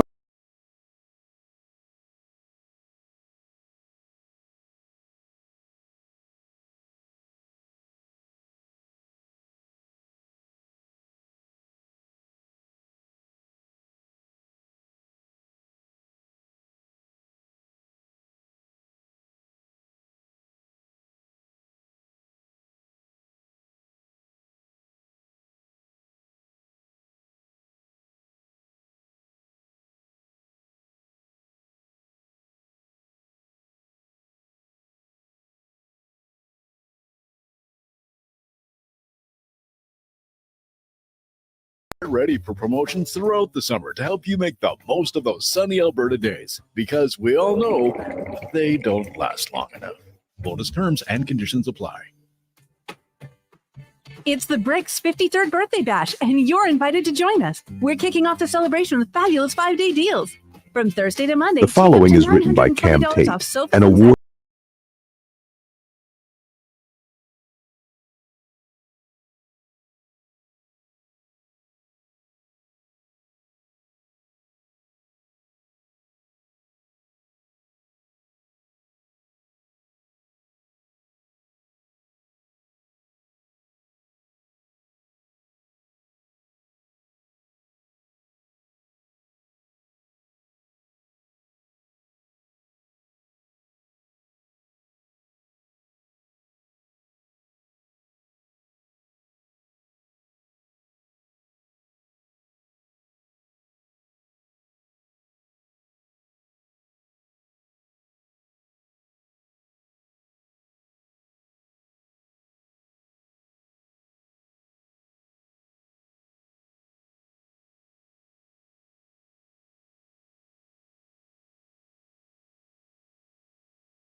cool AC you need. You just have to Call Legacy.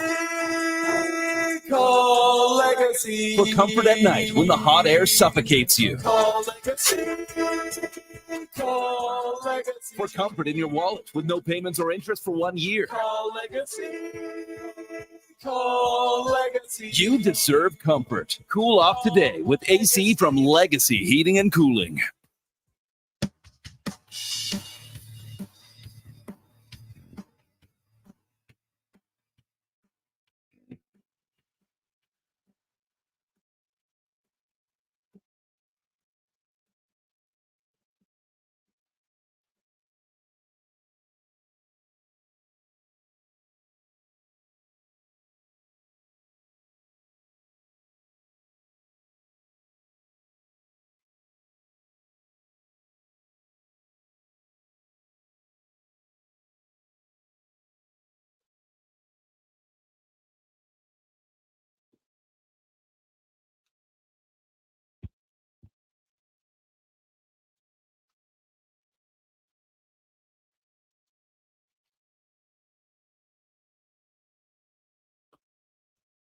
Oh, great Canadian band.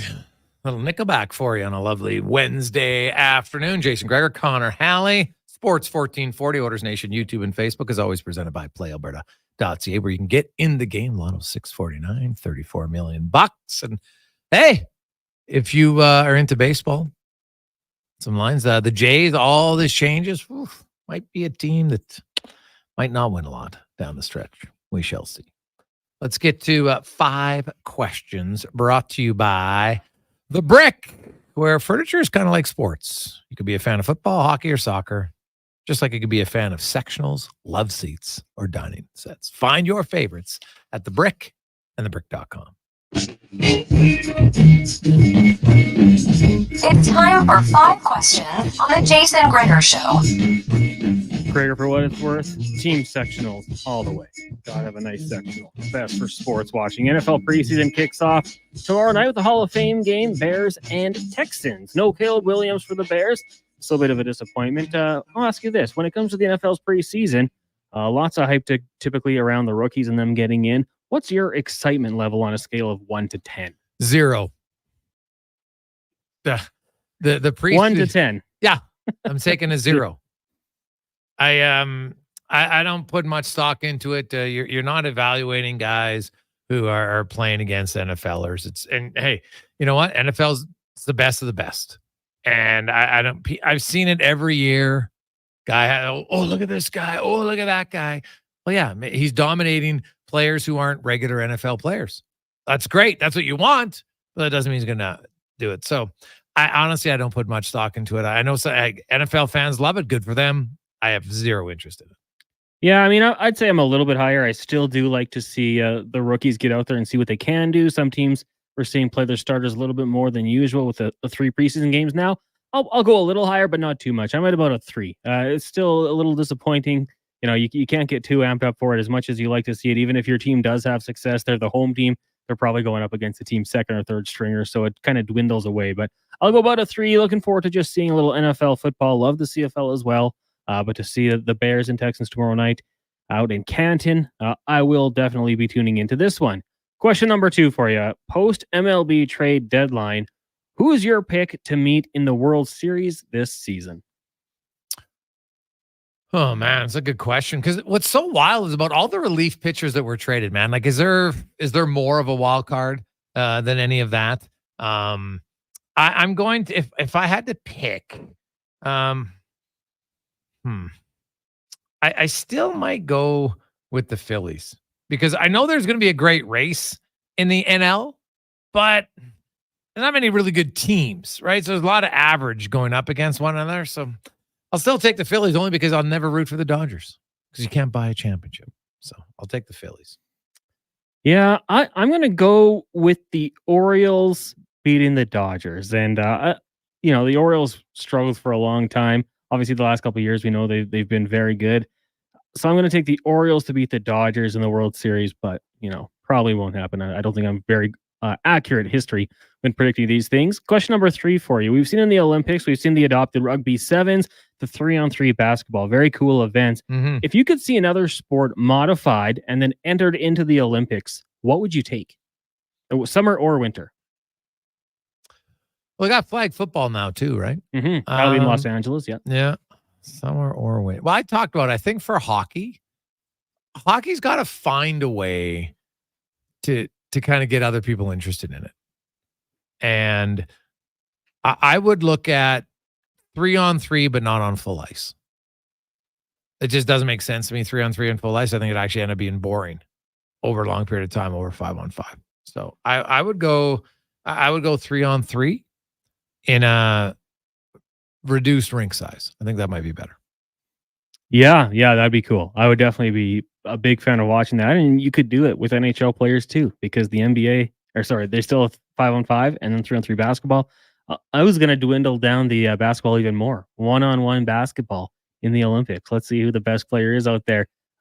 Maybe LeBron's still playing in 4 years and he wants to get back out there and see what he can do in the 1-on-1 circuit. Yeah, that would be an entertaining because you'd have some street ball guys who might want to compete in that. It'd be so cool. I don't think it would ever happen, but give me that 1-on-1 hoops. I'd be down for that for sure. Question number 4 for you. Just looking at the CFL right now, if we were doing power rankings 1 through 3, what would yours look like? Well, Montreal's got to be at the top, right? They got the best record. They're beating up on. I'll say Montreal, then I'll say BC, and I'm gonna go with Ottawa right now. Oh, Drew Brown is looking good. I'm gonna go. I'm gonna flip that. I'll take BC first. I'll take Vernon Adams in a must-win game. I'll take him to be a little bit better than what Montreal has to offer. But I have Montreal in second, and then go Rough Riders at the number 3 spot there for now. We'll see what happens over the weekend, but I'll go BC, Montreal, Saskatchewan to round out my top 3.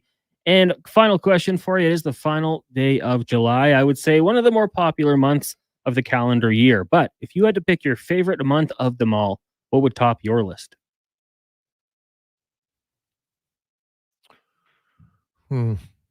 I'll go with October. It's got Halloween. It has NFL, Major League Baseball. And now I know I could have said April, but I like Halloween. There's nothing in April. Like Easter's not the same. So I will take October. It's fall. I love the leaves. Everything changes. It's also my birthday. I didn't think you were going to go that way because that would have been my pick as well. You mentioned you got the NFL. NBA is about to get going or does get going. You got the Major League Baseball playoffs, NHL camps, Halloween. It is just one of the best months of the year. Cools down a little bit. I prefer the cooler weather myself. So if you take that, I'll take September. Still nice. You can still get out and do things. We're not quite getting into the snow falling yet, although even October that's having less and less. But I'll take September and just stick with you. Those fall months for me are simply the best. Hard to argue with it. It's a pretty nice time of year. No question about it. So it's good. I'm sure everybody will be a little biased. We got a lot of people texting already. December. What are you guys talking about? It's Christmas. Nothing better. I can get behind Christmas. What's the worst month? I'm going to say January. It's usually the coldest. It's long. Lots of people are not going out because they've racked up their visa bill from December.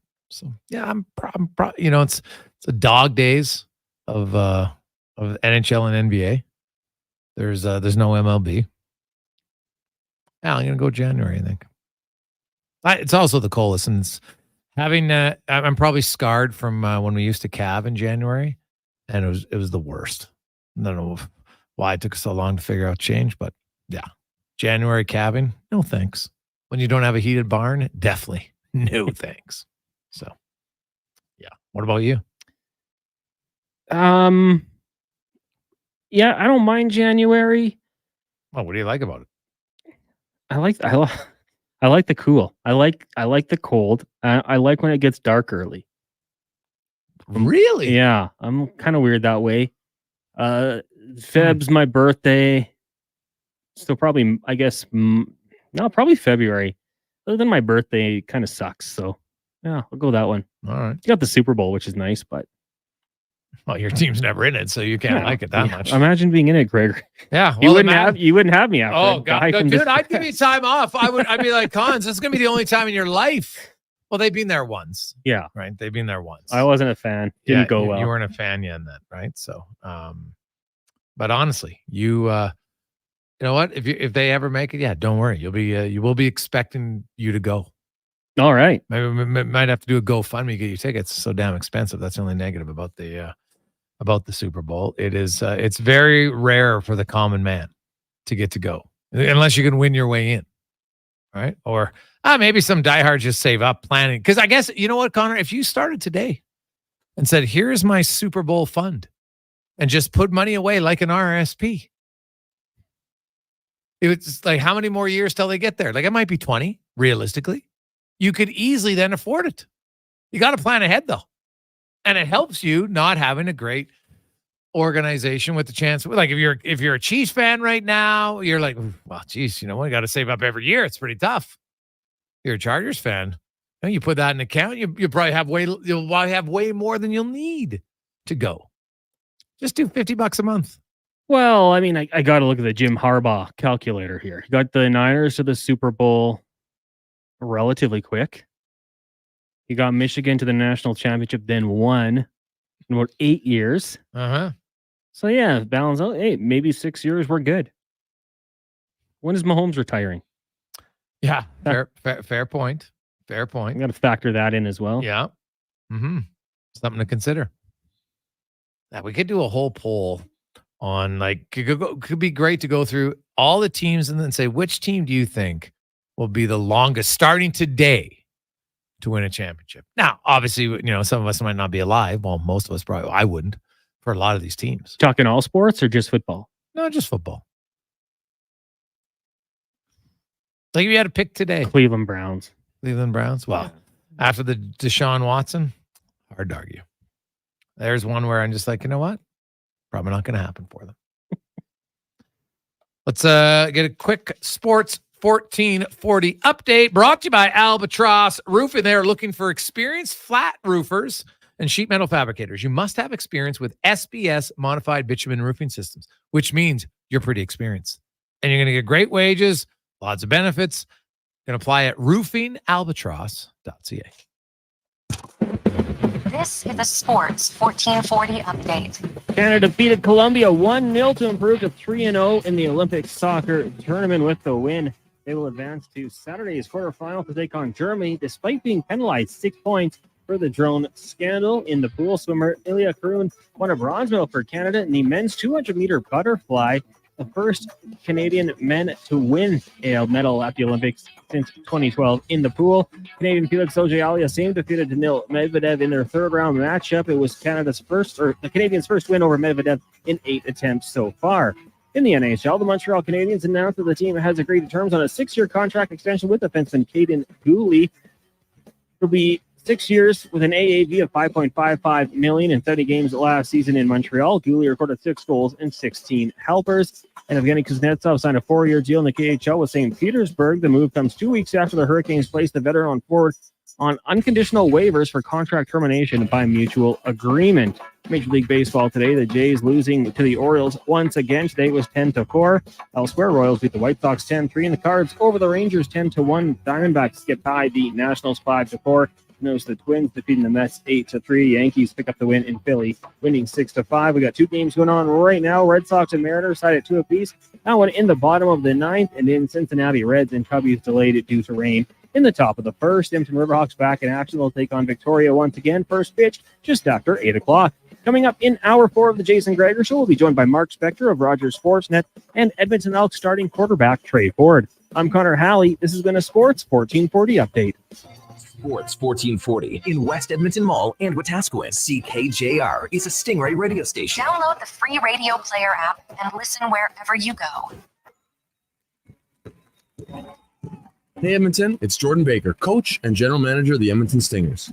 Come cheer us on at our home playoff game this Sunday at 6 p.m. at the Edmonton Expo Center. It's our last game here in Edmonton this season, so come experience the thrill of Stingers basketball. Edmonton's most affordable, family-friendly excitement. Tickets start at just $20 and parking is free. Plus, enjoy our $5 food and drink menu. Get your seats online at thestingers.ca or Ticketmaster.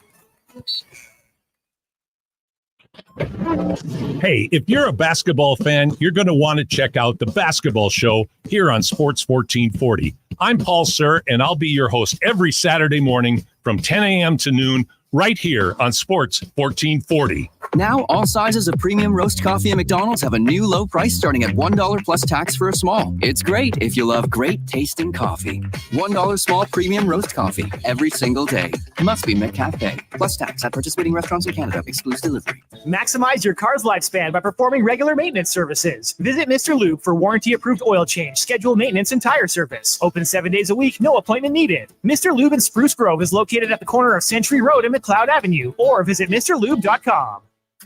If you've ever restored a classic car or seen one, you smile because you know what it took to get that beauty looking pristine. The same is true for men who restore their hair. Nothing but smiles for miles. Patients from all over Canada travel to see me, Dr. Vance Elliott, to have their hair loss treated and remedied. I've been helping people for 28 years. My practice is outfitted with the most innovative and latest hair transplant techniques and technology. And I do it myself. Contact us at drvanceelliott.com. The locks are on a timer. They're going to get out. Sounds like jobs. Men and women of Action Electrical. Service team reporting. With the remarkable reach of our bucket trucks and other equipment, we assess, service, and maintain your electrical lighting and automation systems. Facing an electrical menace? Call the men and women of Action. Operating throughout Alberta at actionelectrical.net. You've got a go-to coffee spot, a trusted barber, even a lucky game day jersey. But when it's about looking your absolute best, there's only one name you need. Mr. Dirk. Family run since 1939. We're experts in crafting impeccable tailor-made suits and offering a wide variety of everyday styles. Pair that with personalized one-on-one fittings and the convenience of on-site tailoring. Mr. Dirk elevates your style game. Visit our Edmonton store or explore MrDirk.com. Score big on style with Mr. Dirk.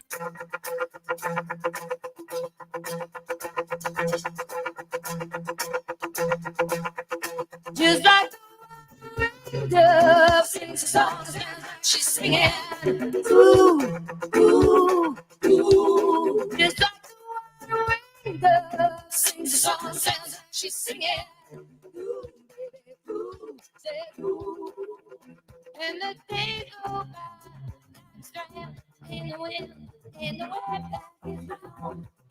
Again, again. Catch my friend. Nothing else matters. He was no more,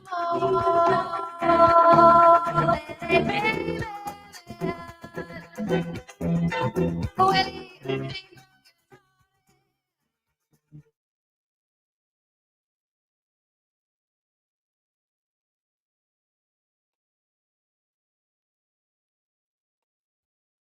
Well, Welcome back. And what a great day so far because think about how many of you out there. Today was the Alberta Day of Caring. Goes all day today. And so tonight, if you want, take any of your bottles into your local Alberta Bottle Depot. All you have to do is when you drop them off, say they're for Jasper. And that will be put towards the total. Now, you can also go to findadepot.ca. Very easy to find the depot closest to you that will take them. You can also go to albertadayofcaring.com and you can make a donation there. You can also text the word radio to 20222. So 20222. Very simple. And that'll make a $10 donation. And closing in on $500,000. You know how many bottles that is?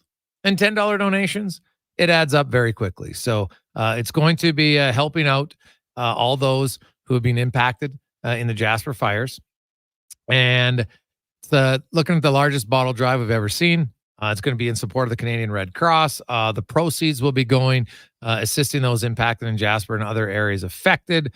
And it's going to be a great day. So if you want to do it today, Also, I should mention that everything's going to be matched twice. So we're at $500,000, which means we're $1.5 million because the Alberta provincial government will match it, and then the federal government is also going to match it. So if you donate $10, it's really like you're donating 30. All right. So go to findadepot.ca if you want to find the depot closest to you. Just remember, use it. These are for Jasper. You can also do the albertadayofcaring.com where you want to make a donation, or just simply text the word radio to 20222 and you'll make a $10 donation. It all adds up very quickly. So nice. Now let's get to the spec report brought to you by GS Construction. And they are the grinders that don't get a lot of credit in the construction industry, the underground, but it's very vital to just keeping the city, your household moving. Learn more at gsconstruction.com. As Mark Spector from Rogers Sportsnet joins us. Spec, how you doing? Doing pretty well, Jay. How's your day going? It's pretty good, man. Up to closing in on $500,000, which is nice. So we'll keep that going. So anybody can help out, which is great. Also was watching the Canadian soccer. Well, first of all, did you read the FIFA report that came out today and why they didn't reduce it and all the emails that they found? Yes. What I found most fascinating, Spec, are two things. So number one, that Priestman, it still bothers me when she tried to claim that, I'm going to step away from this game to do the right thing, claiming she didn't know what was going on when clearly she was the architect of it. But in the report, they block out some of the names of, where it says the forwarded the email chain to CSA's high-ranking official. Well, why wouldn't they put their name in? Because to me, it's like they're trying to protect that official. But then the other one was the name of the person on the staff who said, no, I'm not doing this. Screw you, Brett Priestman, basically is what they said. I'm like, that person's name should be in bold capital letters so everyone can say, here's somebody who had some credibility and morals in the organization. Yeah, and I think that's where the cracks, as I read those, I kind of got the feeling that that's where the cracks started to form, because she had to start searching a little further for someone to execute this awful plan, right? Because she asked the one video guy to do it, and he basically said, I'm not doing this, sorry. And then she had to look further for someone else to do it, right? And you know what, listen, we said this about Bev Priestman when we first found out about this. We said, if she doesn't know about it, she should get fired, because if her staff are doing it and she doesn't know about it, then she's not in control of her team and she shouldn't be the head coach of it. Well, I think that same precedent moves up the ladder now, Jason. Clearly the women's team has been after this cheating scandal for a while. The men's side has been cheating like crazy for a long time. The bosses at the CSA, if those people didn't know what was going on, they should get fired for not having a clue what's happening in their organization. It's time to clean house. Yes. At CSA. Clean house. I see today that there is a law firm in Toronto now that's doing a investigation, correct?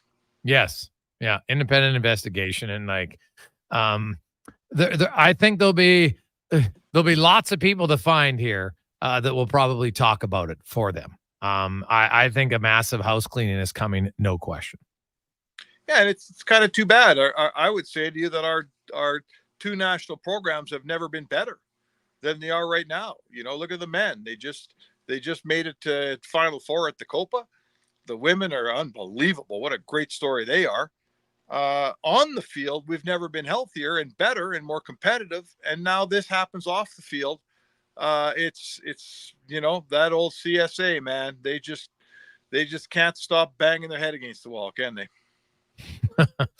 Yeah, they don't see, they make a lot of continually wrong decisions, right? That's where you have to look into. I know Paul Sir's talked about a lot too, even at some levels. It's no different. You get somebody running the business wrong. I don't care what your business is; it goes in the tank. I'm not sure if you heard Trent Brown this morning, and I've been saying for a long time the board was not great for the Elks. Once the board got involved, a lot of things went sideways, and man, Trent Brown went off on them and backed it up with some pretty good points. So I think it can illustrate that, there's too many people sometimes. Like there's nobody accountable for the checks and balances. And once you don't have that, it's hard to have success.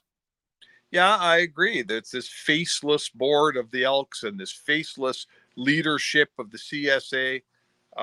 Listen, as a sports writer in Canada for pushing 40 years, I've seen a lot of, the Canadian Track and Field Association used to make decisions that, just all the people who were actually on the track every day thought, what are you doing? And I look at the CIS, Canadian University Sports, right? They're no more relevant in Canada today than when I worked at the Gateway newspaper as a sports editor in 1985, right? Yeah. They're no more relevant in Canada today than they were back then. Whoever's been on top of that thing, and there's been about 20 people in those 40 years, have made about, I could track their progress in inches, Jason, in 40 years. Yeah. Wow. And for the record, that doesn't mean every member who was on the Elks board was bad, but there wasn't enough that was, at least in the recent memory. In the past, it was never a problem. When Hugh Campbell was here, never heard about the board, right? Because the board did their role. They understood things. They didn't try to get involved in other things. And then all of a sudden there's a change about, 7-8 years ago. And some people felt like, well, now I'm important. And they didn't necessarily have the background or acumen in football. And that's not the only reason why they've gone by the wayside. But if you look at it's been a train wreck of bad decisions, not just one. It's a train wreck of 1, 2, 3. Yeah. And it's like we were talking about Connor's compounding the interest on his $50 TFSA to put in a bank account till the Chargers win. Then he could afford to go to the game. That would be a good one when they get to the Super Bowl. And the Elks compounding of bad decisions have led them to where they are now. And hopefully when the new owner comes in, that changes. Well, it's a bit chicken or egg. Like if you want to talk about the Eskimos in their day, what they always had were exceptionally solid football people. Norm Kimball and Hugh Campbell, they knew what to do. So the board ran the business, but they didn't have to make any football decisions. They wisely deferred to the excellent football people they had in charge. Those were really smart football people who made excellent football decisions. The board did what boards do, but their jurisdiction almost ceased to exist when we started talking football. All of a sudden that changed. Now the board doesn't have a GM, so they're hiring GMs. They're hiring presidents. They hire the wrong guys, Jason, right? They hire the wrong presidents, who hire the wrong GMs, who hire the wrong coaches, right? Who hire eventually Chris Jones. And now the board's dealing with football where they should never be in it. You make the point. It's a compounding interest of bad decision after bad decision. And now, you're at rock bottom. And you got to figure everything out from the start again. It's like the previous 90 years or 100 years or whatever with football we've had in this town don't even exist anymore. We're at ground zero. Yeah, it changes pretty quickly for sure. Now, for the Canadian women's soccer team itself has performed very well without the distractions above. And, we see today in the pool, the first man in Canada to get a medal since 2012, first ever in the butterfly. We've seen our fencing programs. We've seen judo. And, so there's lots of other positives for sure about Canada's program. And then, you look at the basketball, the Plouffe sisters, 3-on-3, they take down China and absolutely spank them. Like that game wasn't even close. Like, they look like the clear favorite. The men are playing great, and Jamal Murray's, they don't even have to call on him just yet. So, there's lots of other positive stories here. We're really early in this Olympics, but man, there's a lot of stuff shaping up. And I don't know if you watched Summer McIntosh in her semifinal heat today, but she's looking good for a chance to win another gold medal. Yeah, I suggest she's probably the front runner to be our flag bearer at the closing ceremony. She's unreal. Like, she's 17 years old, man. What guts, what courage, she shows up on game day like such a pro, right? 17 years old, man. I was 17 years old. Are you kidding me? Couldn't figure out how to study for a math test. She's showing up in the biggest races and kicking the world's behind. So She's awesome. The Plouffe sisters, we watched them out Edmonton for a long time. I was totally cheering for them today. And you know what? That soccer team, man, those women, like, for all the distractions that they've had, for all the, the you could say poor treatment and harsh judgments, and we got ripped off. They could have been, they could have been surrounded in negativity. They could have drowned in it, Jason. No one probably would have blamed them if they got, they didn't get the most out of their team because of all the extracurriculars. And in turn, they pushed all of that aside, and they're playing unbelievable. They get 9 out of 9 points. They're heading into the quarterfinals. Like, talk about big you-know-whats on that team. Like, I'll tell you what, I have absolute respect for that team. That Jill girl with the score today, forget her first name. What a wicked player she is. Big, strong, plays hurt, pushes you around, has skill, scores on a header. Like, she's one of the great Canadian athletes at the Olympics. Yeah. And you know what? There's a lot of them excited about it. We do, there's a lot of people spec, and I really feel like if we actually listen to what Jeff Jackson said, I know there's a lot of people getting nervous, and I guess in one side I understand it, but Jeff Jackson basically outlined the Leon Draisaitl negotiation very clearly. Said, we're not doing anything until I get a GM. So we didn't get the GM until last Wednesday. So that's the 24th. The GM says, hey, the first week I got to get to know my staff, right?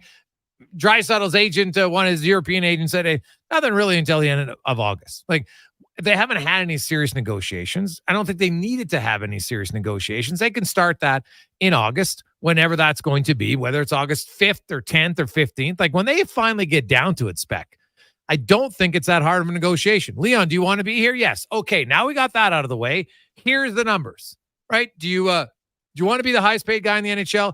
Because I wrote it today at Oilers Nation. He has all the data that would suggest he could easily get $13.5 million. People will say, I know you're not supposed to pay him for what he did, and I understand that, but they're going to look and say, look at his playoff performances, look at his regular season performances. This guy's pretty darn good. And the question will come down to me is, does Draisaitl, and I'm not even going to use the word discount because I think that's disrespectful, because $13 million is not a discount. If you want to have it so he doesn't max out on what he could get, fine. But if he elects to take 13 mil or 13.5 or whatever the number is, it's a small difference, and it can add up. That's like a half a player, 3/4 of a player. So, right. At the trade deadline, that's a full player. So it can make a difference, but I'm not too concerned about it. Like, everybody I talk to feel this deal is going to get done from people on both sides of the negotiation. Do you think this is an issue at all? No, absolutely not. I think I've said the whole way, I think he'll sign here. My only question becomes, how long does he want to sign for? Like, one of the things I'd say is this. I'm just going to step inside because it's getting real windy here. He can sign for 8 years, no problem. So you sign for 8 years. But the question then becomes, is he 4 or 5 years from now, how good are the Oilers going to be? I want to defer to the Sidney Crosby in Pittsburgh thing, right? Sid Crosby's sitting in Pittsburgh. That team's not any good anymore. He's far better served to go somewhere else. So do you structure a contract so that the Oilers and Leon could look at each other, let's say 5 years into the deal, and say, Leon, we've jumped the shark here. We're not very good anymore. We're going to give you a chance to go somewhere else your last 3 years, right? So, that's part of the conversation if I'm Leon. If I'm Leon Draisaitl, do I say, I don't trust anybody else. I'm going to sign a 4-year deal so that after 4 years, I can make that call if I want to go somewhere else. And that's absolutely his right. So to me, you make the point, Jason. The question is, do you want to stay here, Leon? If the answer is yes, now the rest of it's like when you go buy a car and you sit down with that guy and he asks you 100 questions of stuff you want to buy and stuff you don't want to buy, right? I think that's where we are with the Leon Draisaitl contract. Yeah, I'm totally with you. Spec, have a great day. Trey Ford is coming up next. Oh, sounds good. I'll listen in. Thanks, Jake. There you go. That's Mark Spector, the Spec Report, brought to you by GS Construction. When we come back, Trey Ford, as he prepares for his first start of the season. Rule number 62, never miss a free pancake breakfast. It's unheard of and frankly a little upsetting. Summer in Alberta has its own set of rules. And if you're looking to add a little extra fun, Play Alberta has it all. Use promo code SUMMER to snag a $50 casino bonus for casino, instants, and live dealer with your next deposit. Get ready for promotions throughout the summer to help you make the most of those sunny Alberta days. Because we all know they don't last long enough. Bonus terms and conditions apply. A premier hockey solution with a clear path for long-term development is proud to be entering its 8th season of independent borderless hockey, featuring provincial and cross-province competition with showcase style, regular season gameplay, and a strong commitment to individual skill development. It's an attractive option for those seeking family life balance. The Hockey Super League offers opportunities for both male and female athletes born between 2011 and 2016. Visit hockeysuperleague.com for more information. Now, all sizes of premium roast coffee at McDonald's have a new low price starting at $1 plus tax for a small. It's great if you love great tasting coffee. $1 small premium roast coffee every single day.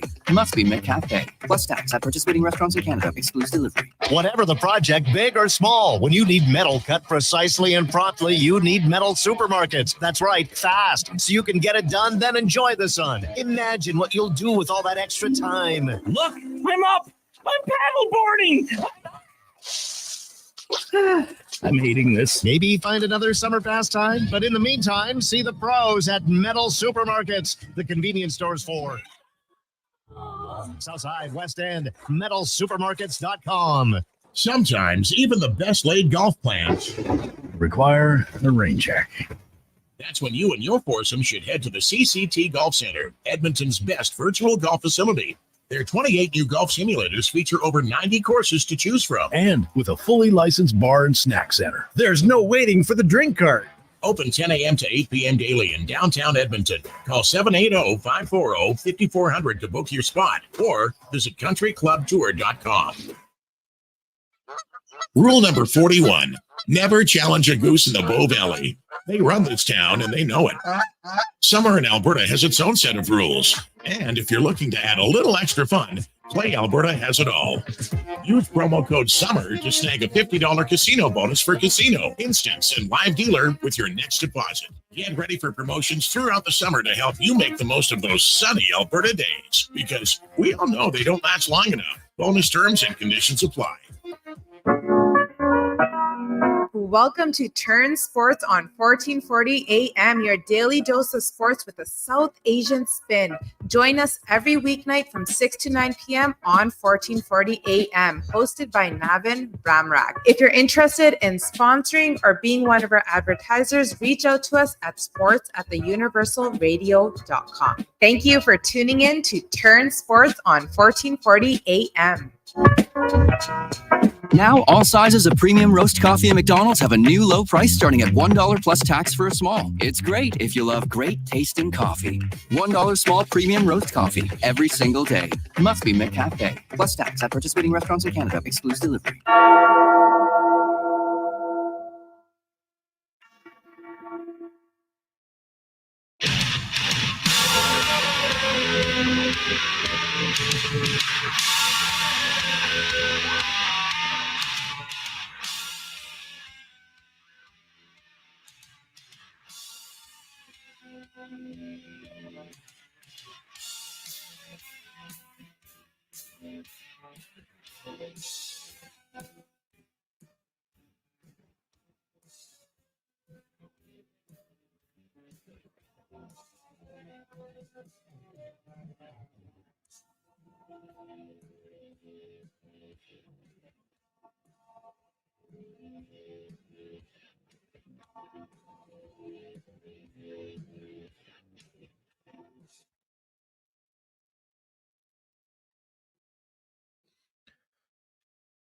$5:25. Welcome back. Jason Gregor, Connor Halley with you on Sports 1440, Oilers Nation, YouTube, and Facebook. It is the Gregor Show presented by playalberta.ca. Get in the game. Use the promo code casino and you'll get a $50 free casino play at playalberta.ca this month. And it's time now to go in the room, brought to you by Action Electrical, where they're always looking to help you save money, not only in the immediate future, but long term You can do it with solar on either your residential or commercial building. Go to actionelectrical.net. And we are joined by the quarterback for the Edmonton Elks. He'll be making his first start of the season Saturday in Regina. Trey Ford joins us. Trey, welcome back to the show, man. How you doing?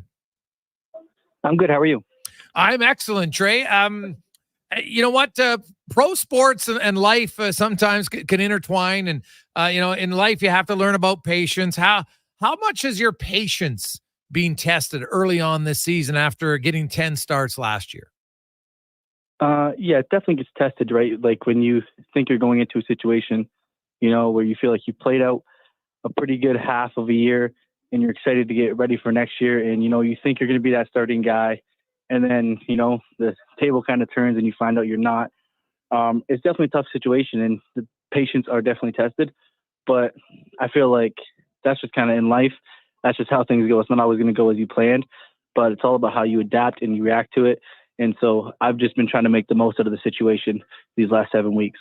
So after playing the 10 games last year, Trey, and then, you come to camp, everything, what were you able to learn on the sidelines the last 7 weeks that's going to help you when you start on Saturday? I would definitely say one of the biggest things is the preparation. McLeod has definitely taught me how to better prepare myself, going in and feeling more confident for a game. Just with the X's and O's, how to communicate with different players and even my coaches, just giving me tips on how to, work those relationships to benefit the team and how to get the most out of them. So in that preparation that you talk about, is that conversations, like more open conversations with receivers, O-linemen? Is it the OC? What is it that's helped in your preparation or that's helped you be prepared better? I would say looking at the defenses, looking where they're weak, trying to critique plays to attack those zones. And then also, meeting as quarterbacks so we can best understand that as a group. And then also, as soon as we, get the full understanding, going and meeting with the receivers, right, and getting on the same page as them. And also that as well goes with the coaches too, like seeing what we see, we like to watch it differently and then kind of come together with the coaches and merge our ideas together, which I feel like is beneficial because that way you don't feel like you're learning a brand new install every week because you're the one installing the plays, and it's a lot easier to remember when, you have your say in a play and you kind of know what you want to do because it just, it's more your idea than the coaches, but you guys come together to make it a best fit for the team. Trey Ford joins us. So Trey, as you're standing on the sideline, when you got word that you're going in, I've heard a lot of people suggest it's garbage time. I actually, frankly, think that's a garbage take. You know what? Guys get in, it's professional football. And while the defense might be, sitting back a bit in prevent defense, they definitely were still blitzing because there was a few times you were pressured. When you came in there, how did you not put too much pressure? Because I'm sure you're like, okay, I got to show everything I can do, but you didn't want to put too much pressure on yourself. What was your approach going in that led to having so much success with 3 touchdowns in less than 9 minutes? Yeah, honestly, I think it was kind of the opposite. Like people were like, oh, you must have felt a lot of pressure, but I didn't feel any pressure at all, actually, because the way the score was and the situation, I really felt like I had nothing to lose in that situation. So it was kind of cool that I could go in and play free, carefree, just play football and have fun. And that's really what I did. And, people can say it's garbage time or they can say it's whatever time they want to say. It doesn't bug me, but, when I go back and watch the film and I see, oh, Hamilton is doing cover 0, they're blitzing, they're dropping into the same zones they were dropping to in the first quarter, you know what I mean? So They were doing a variety of different things, which defenses do. And, I definitely wouldn't say they were playing prevent defense. There was nobody, like, it's not like they were dropping 6 guys 25 plus yards, right? Yeah. They were still playing in the zones, low zones, high zones. They were doing everything. And I was just happy that I got the experience to go out there and play and, get back on the field again. Trey, one of the biggest things that you have is just natural athleticism that's hard to teach. Your ability to scramble, there's lots of guys that wish they could do it. They just can't do it. But when you haven't done it, and all, like, is it that easy to just, all right, here I'm back in the game, I'm juking, I'm jiving, away I go? Like, is from a distance, it looks easy. Is it that natural for you? Yeah, it's 100% natural. Like, I don't think about it at all. sitting back in the pocket, and when I feel pressure, I feel like somebody might be able to tackle me. I try to get out of the way. I think it definitely makes it a lot easier that I am fast. I mean, it's definitely a contributing factor. But once the play starts, and if something breaks down protection wise, or something's taking too long to pop open, then I can definitely scramble and use my legs and extend plays, which is beneficial for me. Trey Ford joins us. Trey, when you went in, I'm sitting in the crowd, and people all around in my section, like there was suddenly an energy, like, okay, finally, they're waiting for it. Did you feel that on the field? Because, and I watched not only in the field, but it just seemed to, even your teammates, you guys score a touchdown the first time, then you score a touchdown. Like, did you sense that kind of excitement even from your own teammates? And do you feed off of that?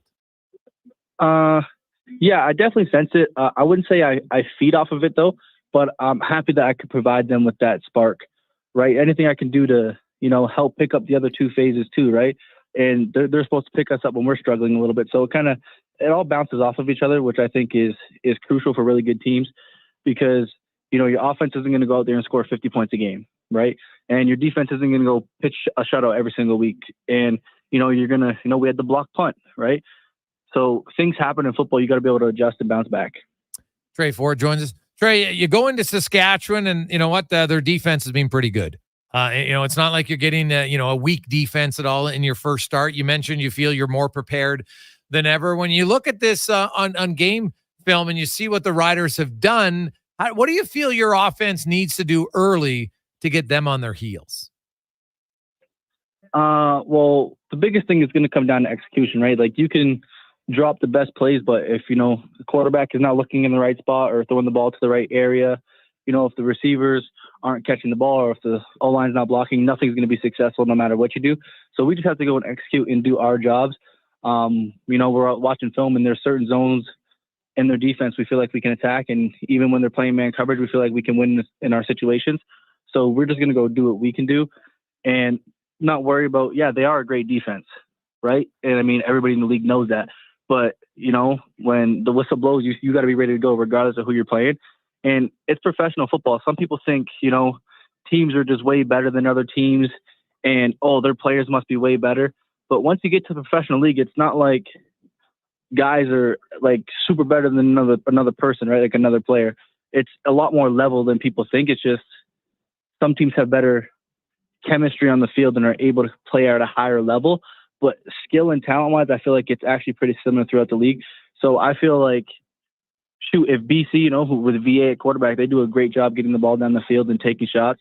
If his receiver's out there lined up one-on-one and it's my receiver out there lined up one-on-one against the DB, I feel like it's actually a pretty similar situation. We just got to be able to get to those matchups. You sound, Trey, very confident, which I would expect. You made 10 starts last year. You talked about what you learned from Bethel Thompson this season. What did you learn about the league? And did the game slow down at all for you in week 4, 5, 6, 7 as a starter and did you sense that even when you came in this past weekend that you did have 10 starts of experience and the game is a little bit slower than maybe it was when you first started? I would say so. Comparing it to last year, I feel like I was decently prepared for the games that I played in, but it felt pretty similar throughout the year. I would say from my first start to my last one, a little bit more like confidence and swagger, the later we got on in the year. Okay. But this year, I can't lie, when I went in last weekend, it slowed down a lot. I feel like I was seeing the field a lot better. Like, I was seeing those first and second reads, and I was able to get the ball there and deliver on time, which is a key thing. Because sometimes as a quarterback, you drop back and you see something that's open, but the ball should have already been thrown and he's in the window now, versus you can't throw it now because he's going to clear the window. And that's where you kind of get, stuck in certain situations, which can be difficult at times, which is nice to be able to scramble because it did happen last year. And I mean, it happens to everybody, regardless if you're a first year or you're a 7-year vet. It's going to happen to everybody, but being able to do it on a consistent basis definitely makes the quarterback job a lot easier. We had Warren Moon on earlier, and he mentioned, we were talking about guys at any level, and he felt CJ Stroud down south, for instance, that they incorporate a lot of things he was successful at in college, and it worked out. Warren also felt like the Canadian quarterback maybe has a little bit of a bigger boulder to have to roll up because some organizations don't want to give a Canadian quarterback a chance. Do you sense that at all? Not really. I never really like to think about it like that, right? I never like to say, oh, I'm here because I am a Canadian quarterback, or, there's this type of feeling towards me because I'm a Canadian quarterback. I just like to think that I'm a quarterback in general. And, the Canadian part is a bonus. It helps on the roster when I do start. Now, that counts as a Canadian. So it's good in that aspect. And I like to, use it and say I'm a Canadian quarterback when, I'm trying to motivate younger kids in Canada that are trying to become pro quarterbacks, to promote them and show you that you can do it as a Canadian. But like to say I wasn't playing, or to say they were playing somebody over me just because I was Canadian, I wouldn't say that. And if it is that, I mean, that's unfortunate, but I would never want to use that as an excuse or have that in the back of my mind. Trey, now this is a difficult question, but I have to ask it. I'd heard some reports that, from the time you were drafted, there was talks about, hey, maybe we'll get you to change positions. And obviously you never wanted to do that. Did you ever feel that maybe you and Coach Jones weren't always on the exact same page in how he viewed you as a player and how you viewed yourself as a player? Yeah, so that's actually a tough question, right? Because I couldn't tell you exactly how he viewed me because I don't know, right? That's all his opinion, right? And I have my opinion on who I am as a football player. He has his opinion on who I am as a football player. And I mean, that's really it. I can't really compare the two because I'm not 100% sure on his side. I mean, he would have thought I was a great receiver or whatever. It's like, I don't know what his view on me was, but I know what my view is, and I feel strong that I am a quarterback. Now, Jarius Jackson's a former quarterback, right? Now he's your interim head coach. He's obviously your OC. Being on the same page as him, does it help? Like, are we going to see plays now with him? Because obviously you were with him last year, that he understands the best strengths of Trey Ford. And so there's no point in putting in plays that aren't necessarily to your strength right away. It's best to say, hey, what does Trey Ford do best? Let's put those in. Have you had those conversations with him? Not exactly. I mean, he definitely, designs plays. I'm look more just, in the pass game, trying to look at different concepts and stuff that I like when I'm watching film and everything, and trying to incorporate those. And I know a lot of people say I'm a running quarterback, scrambling quarterback and everything. And I mean, I watch the film, I can understand where people get that opinion from, but I also feel like, me personally, I feel like I am a pocket passer. I feel like I can make all the throws from the pocket. I feel like I can read the defense, and, sometimes I do miss a read, but it happens to everybody, right? And some people throw the ball away, but I'm in a situation where now, instead of throwing that ball away, I can scramble, right? Or say, for instance, the pocket breaks down at some point. Instead of throwing the ball away again in that situation, I'm able to scramble. And then, all these plays make, it makes a TSN highlight thing, and then everybody sees it and like, oh, he's a running quarterback. He can't throw. All he does is run. Look, he wants to get out of the pocket, right? And I mean, people can have their opinions. That's why it's an opinion. Everybody gets their own. But I know I'm confident in who I am and what I can do on the field, and I just can't wait to continue to grow. Trey Ford joins us. Well, Trey, last year and this year, 15 touchdowns, 6 interceptions. Pretty good touchdown to interception ratio. So clearly not just a runner. And I know he might be a little bit before your time, but Warren Moon told us earlier this week, he goes, dude, when I was there, I wasn't a good pocket passer. Like, it's hard to learn. He wasn't a pure pocket passer. He was actually better running, throwing on the run, he said. And then he got more comfortable being a pocket passer because you can see more of the field at certain times. So, I think sometimes there's a misconception that, hey, Trey Ford has the ability to scramble. It doesn't mean he can't throw. He just has a weapon that not a lot of other people have. So you incorporate that. And did you sense, because the one thing your offense did last year was, well, you scrambled, but Kevin Brown rushed for 800 yards in 10 games, right? Like, you had a really good running attack. Do you think your threat to run opens up the running game for your running back? Yeah, I think it definitely does, 100%. And, I'm super excited to see what our running backs are capable of doing this week. So it's definitely going to be exciting. And I think my legs are definitely a factor in that.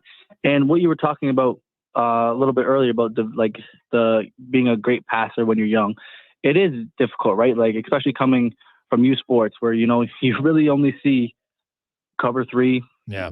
One team we play would actually run cover 0, right? So there's not too much of a variety versus you get here. Now you're seeing 5 hip, or you're seeing a lot of match this year from a lot of teams, right? Like there's a lot of different defenses. You'll see cover 3, double cut, blitz 4, or blitz rotate. And, there's a bunch of different things that you'll see. And, being able to try to read concepts when you're seeing all these different moving parts now can get kind of confusing, right? And as a younger quarterback, mental reps are fantastic, and I always get as many mental reps as I can, but it's not the same as getting live reps. Yes. Right. So even a guy who sits behind somebody for 2 years or 3 years and gets all these mental reps, it's fantastic.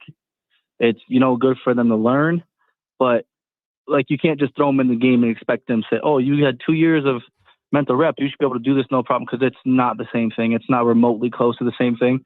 I think they're good, but there's nothing like actual game reps. There's no way you can simulate it. Oh, 100% agreed. You need some experience, and you got to get in there, and you sound excited about it. Trey, we look forward to seeing you in action on Saturday, and hopefully for the rest of the season. I think for the future of the organization, it bodes well to see what their young quarterback can do. So best of luck the rest of the way. Really appreciate your time and insight. Thank you. I appreciate it. Trey Ford. Does he sound like a really confident guy? I love it. And his answer in regards to, did you and Coach Jones, he's like, well, I don't really know how he viewed me as a player. How's that possible? I think right there, that illustrates what the issue was. I don't know how he viewed me as a player. Any coach out there, if the player doesn't know, especially professional sports, but even at a younger level, hey, this is how I think you are. Now, maybe the player says, well, coach, I actually think I'm good at this, because you don't want to pigeonhole anybody. But if your quarterback doesn't really know how the coach views you as a player, where are you going? That is a stunning, but sadly not overly shocking response. Not that Ford said anything wrong. I like that he told the truth. And, man, I'm looking forward to see what he does. Now, he gets a real tough test, because the Riders' defense is good. Like, don't go in with these expectations of thinking Ford's going to light them up. If he does, that's unreal, because they don't get lit up very well. That defense is good. So this will be a tough test for him. And I hope that the Elks remember this. Regardless of the outcome, Trey Ford needs to get reps, and he needs to be the starter for the foreseeable future for this season. No question in my mind. 5:43, we'll come back, wrap things up on the Jason Gregor Show, presented by PlayAlberta.ca. Move Water is your one-stop shop for all things water. From freshwater to wastewater, we've got the pumps and solutions to keep your water moving where it matters most. Move Water, your water solution experts. Visit movewater.ca today. Albatross Roofing and Construction has immediate job openings for skilled flat roofers and sheet metal fabricators and installers. If you have SBS modified bitumen experience and CSTS certification, they want you. Get a great wage, benefits, steady work, and upward growth. Apply at roofingalbatross.ca today. You see us working on the Yellowhead. You see us working on the LRT West project over on 104th Avenue. But what are we doing?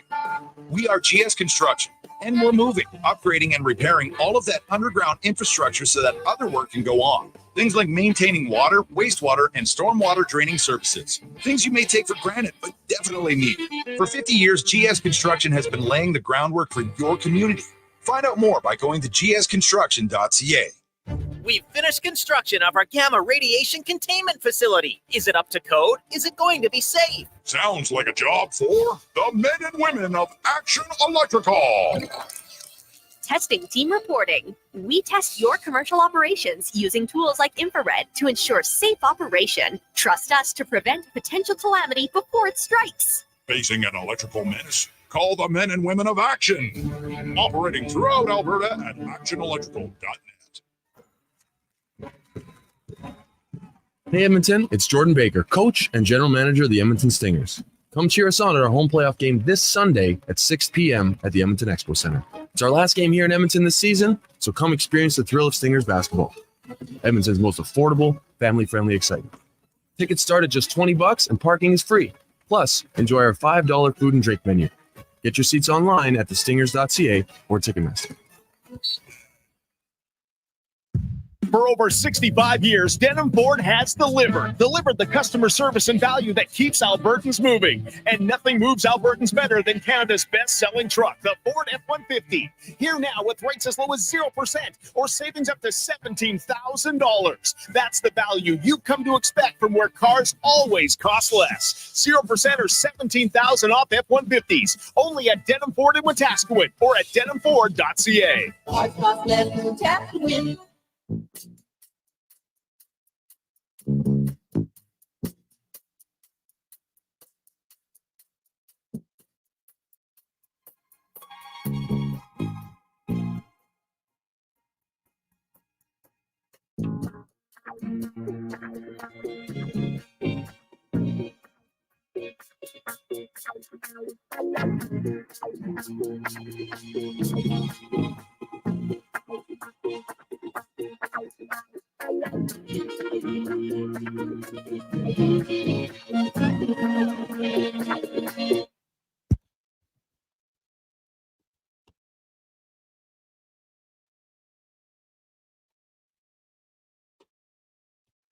$547.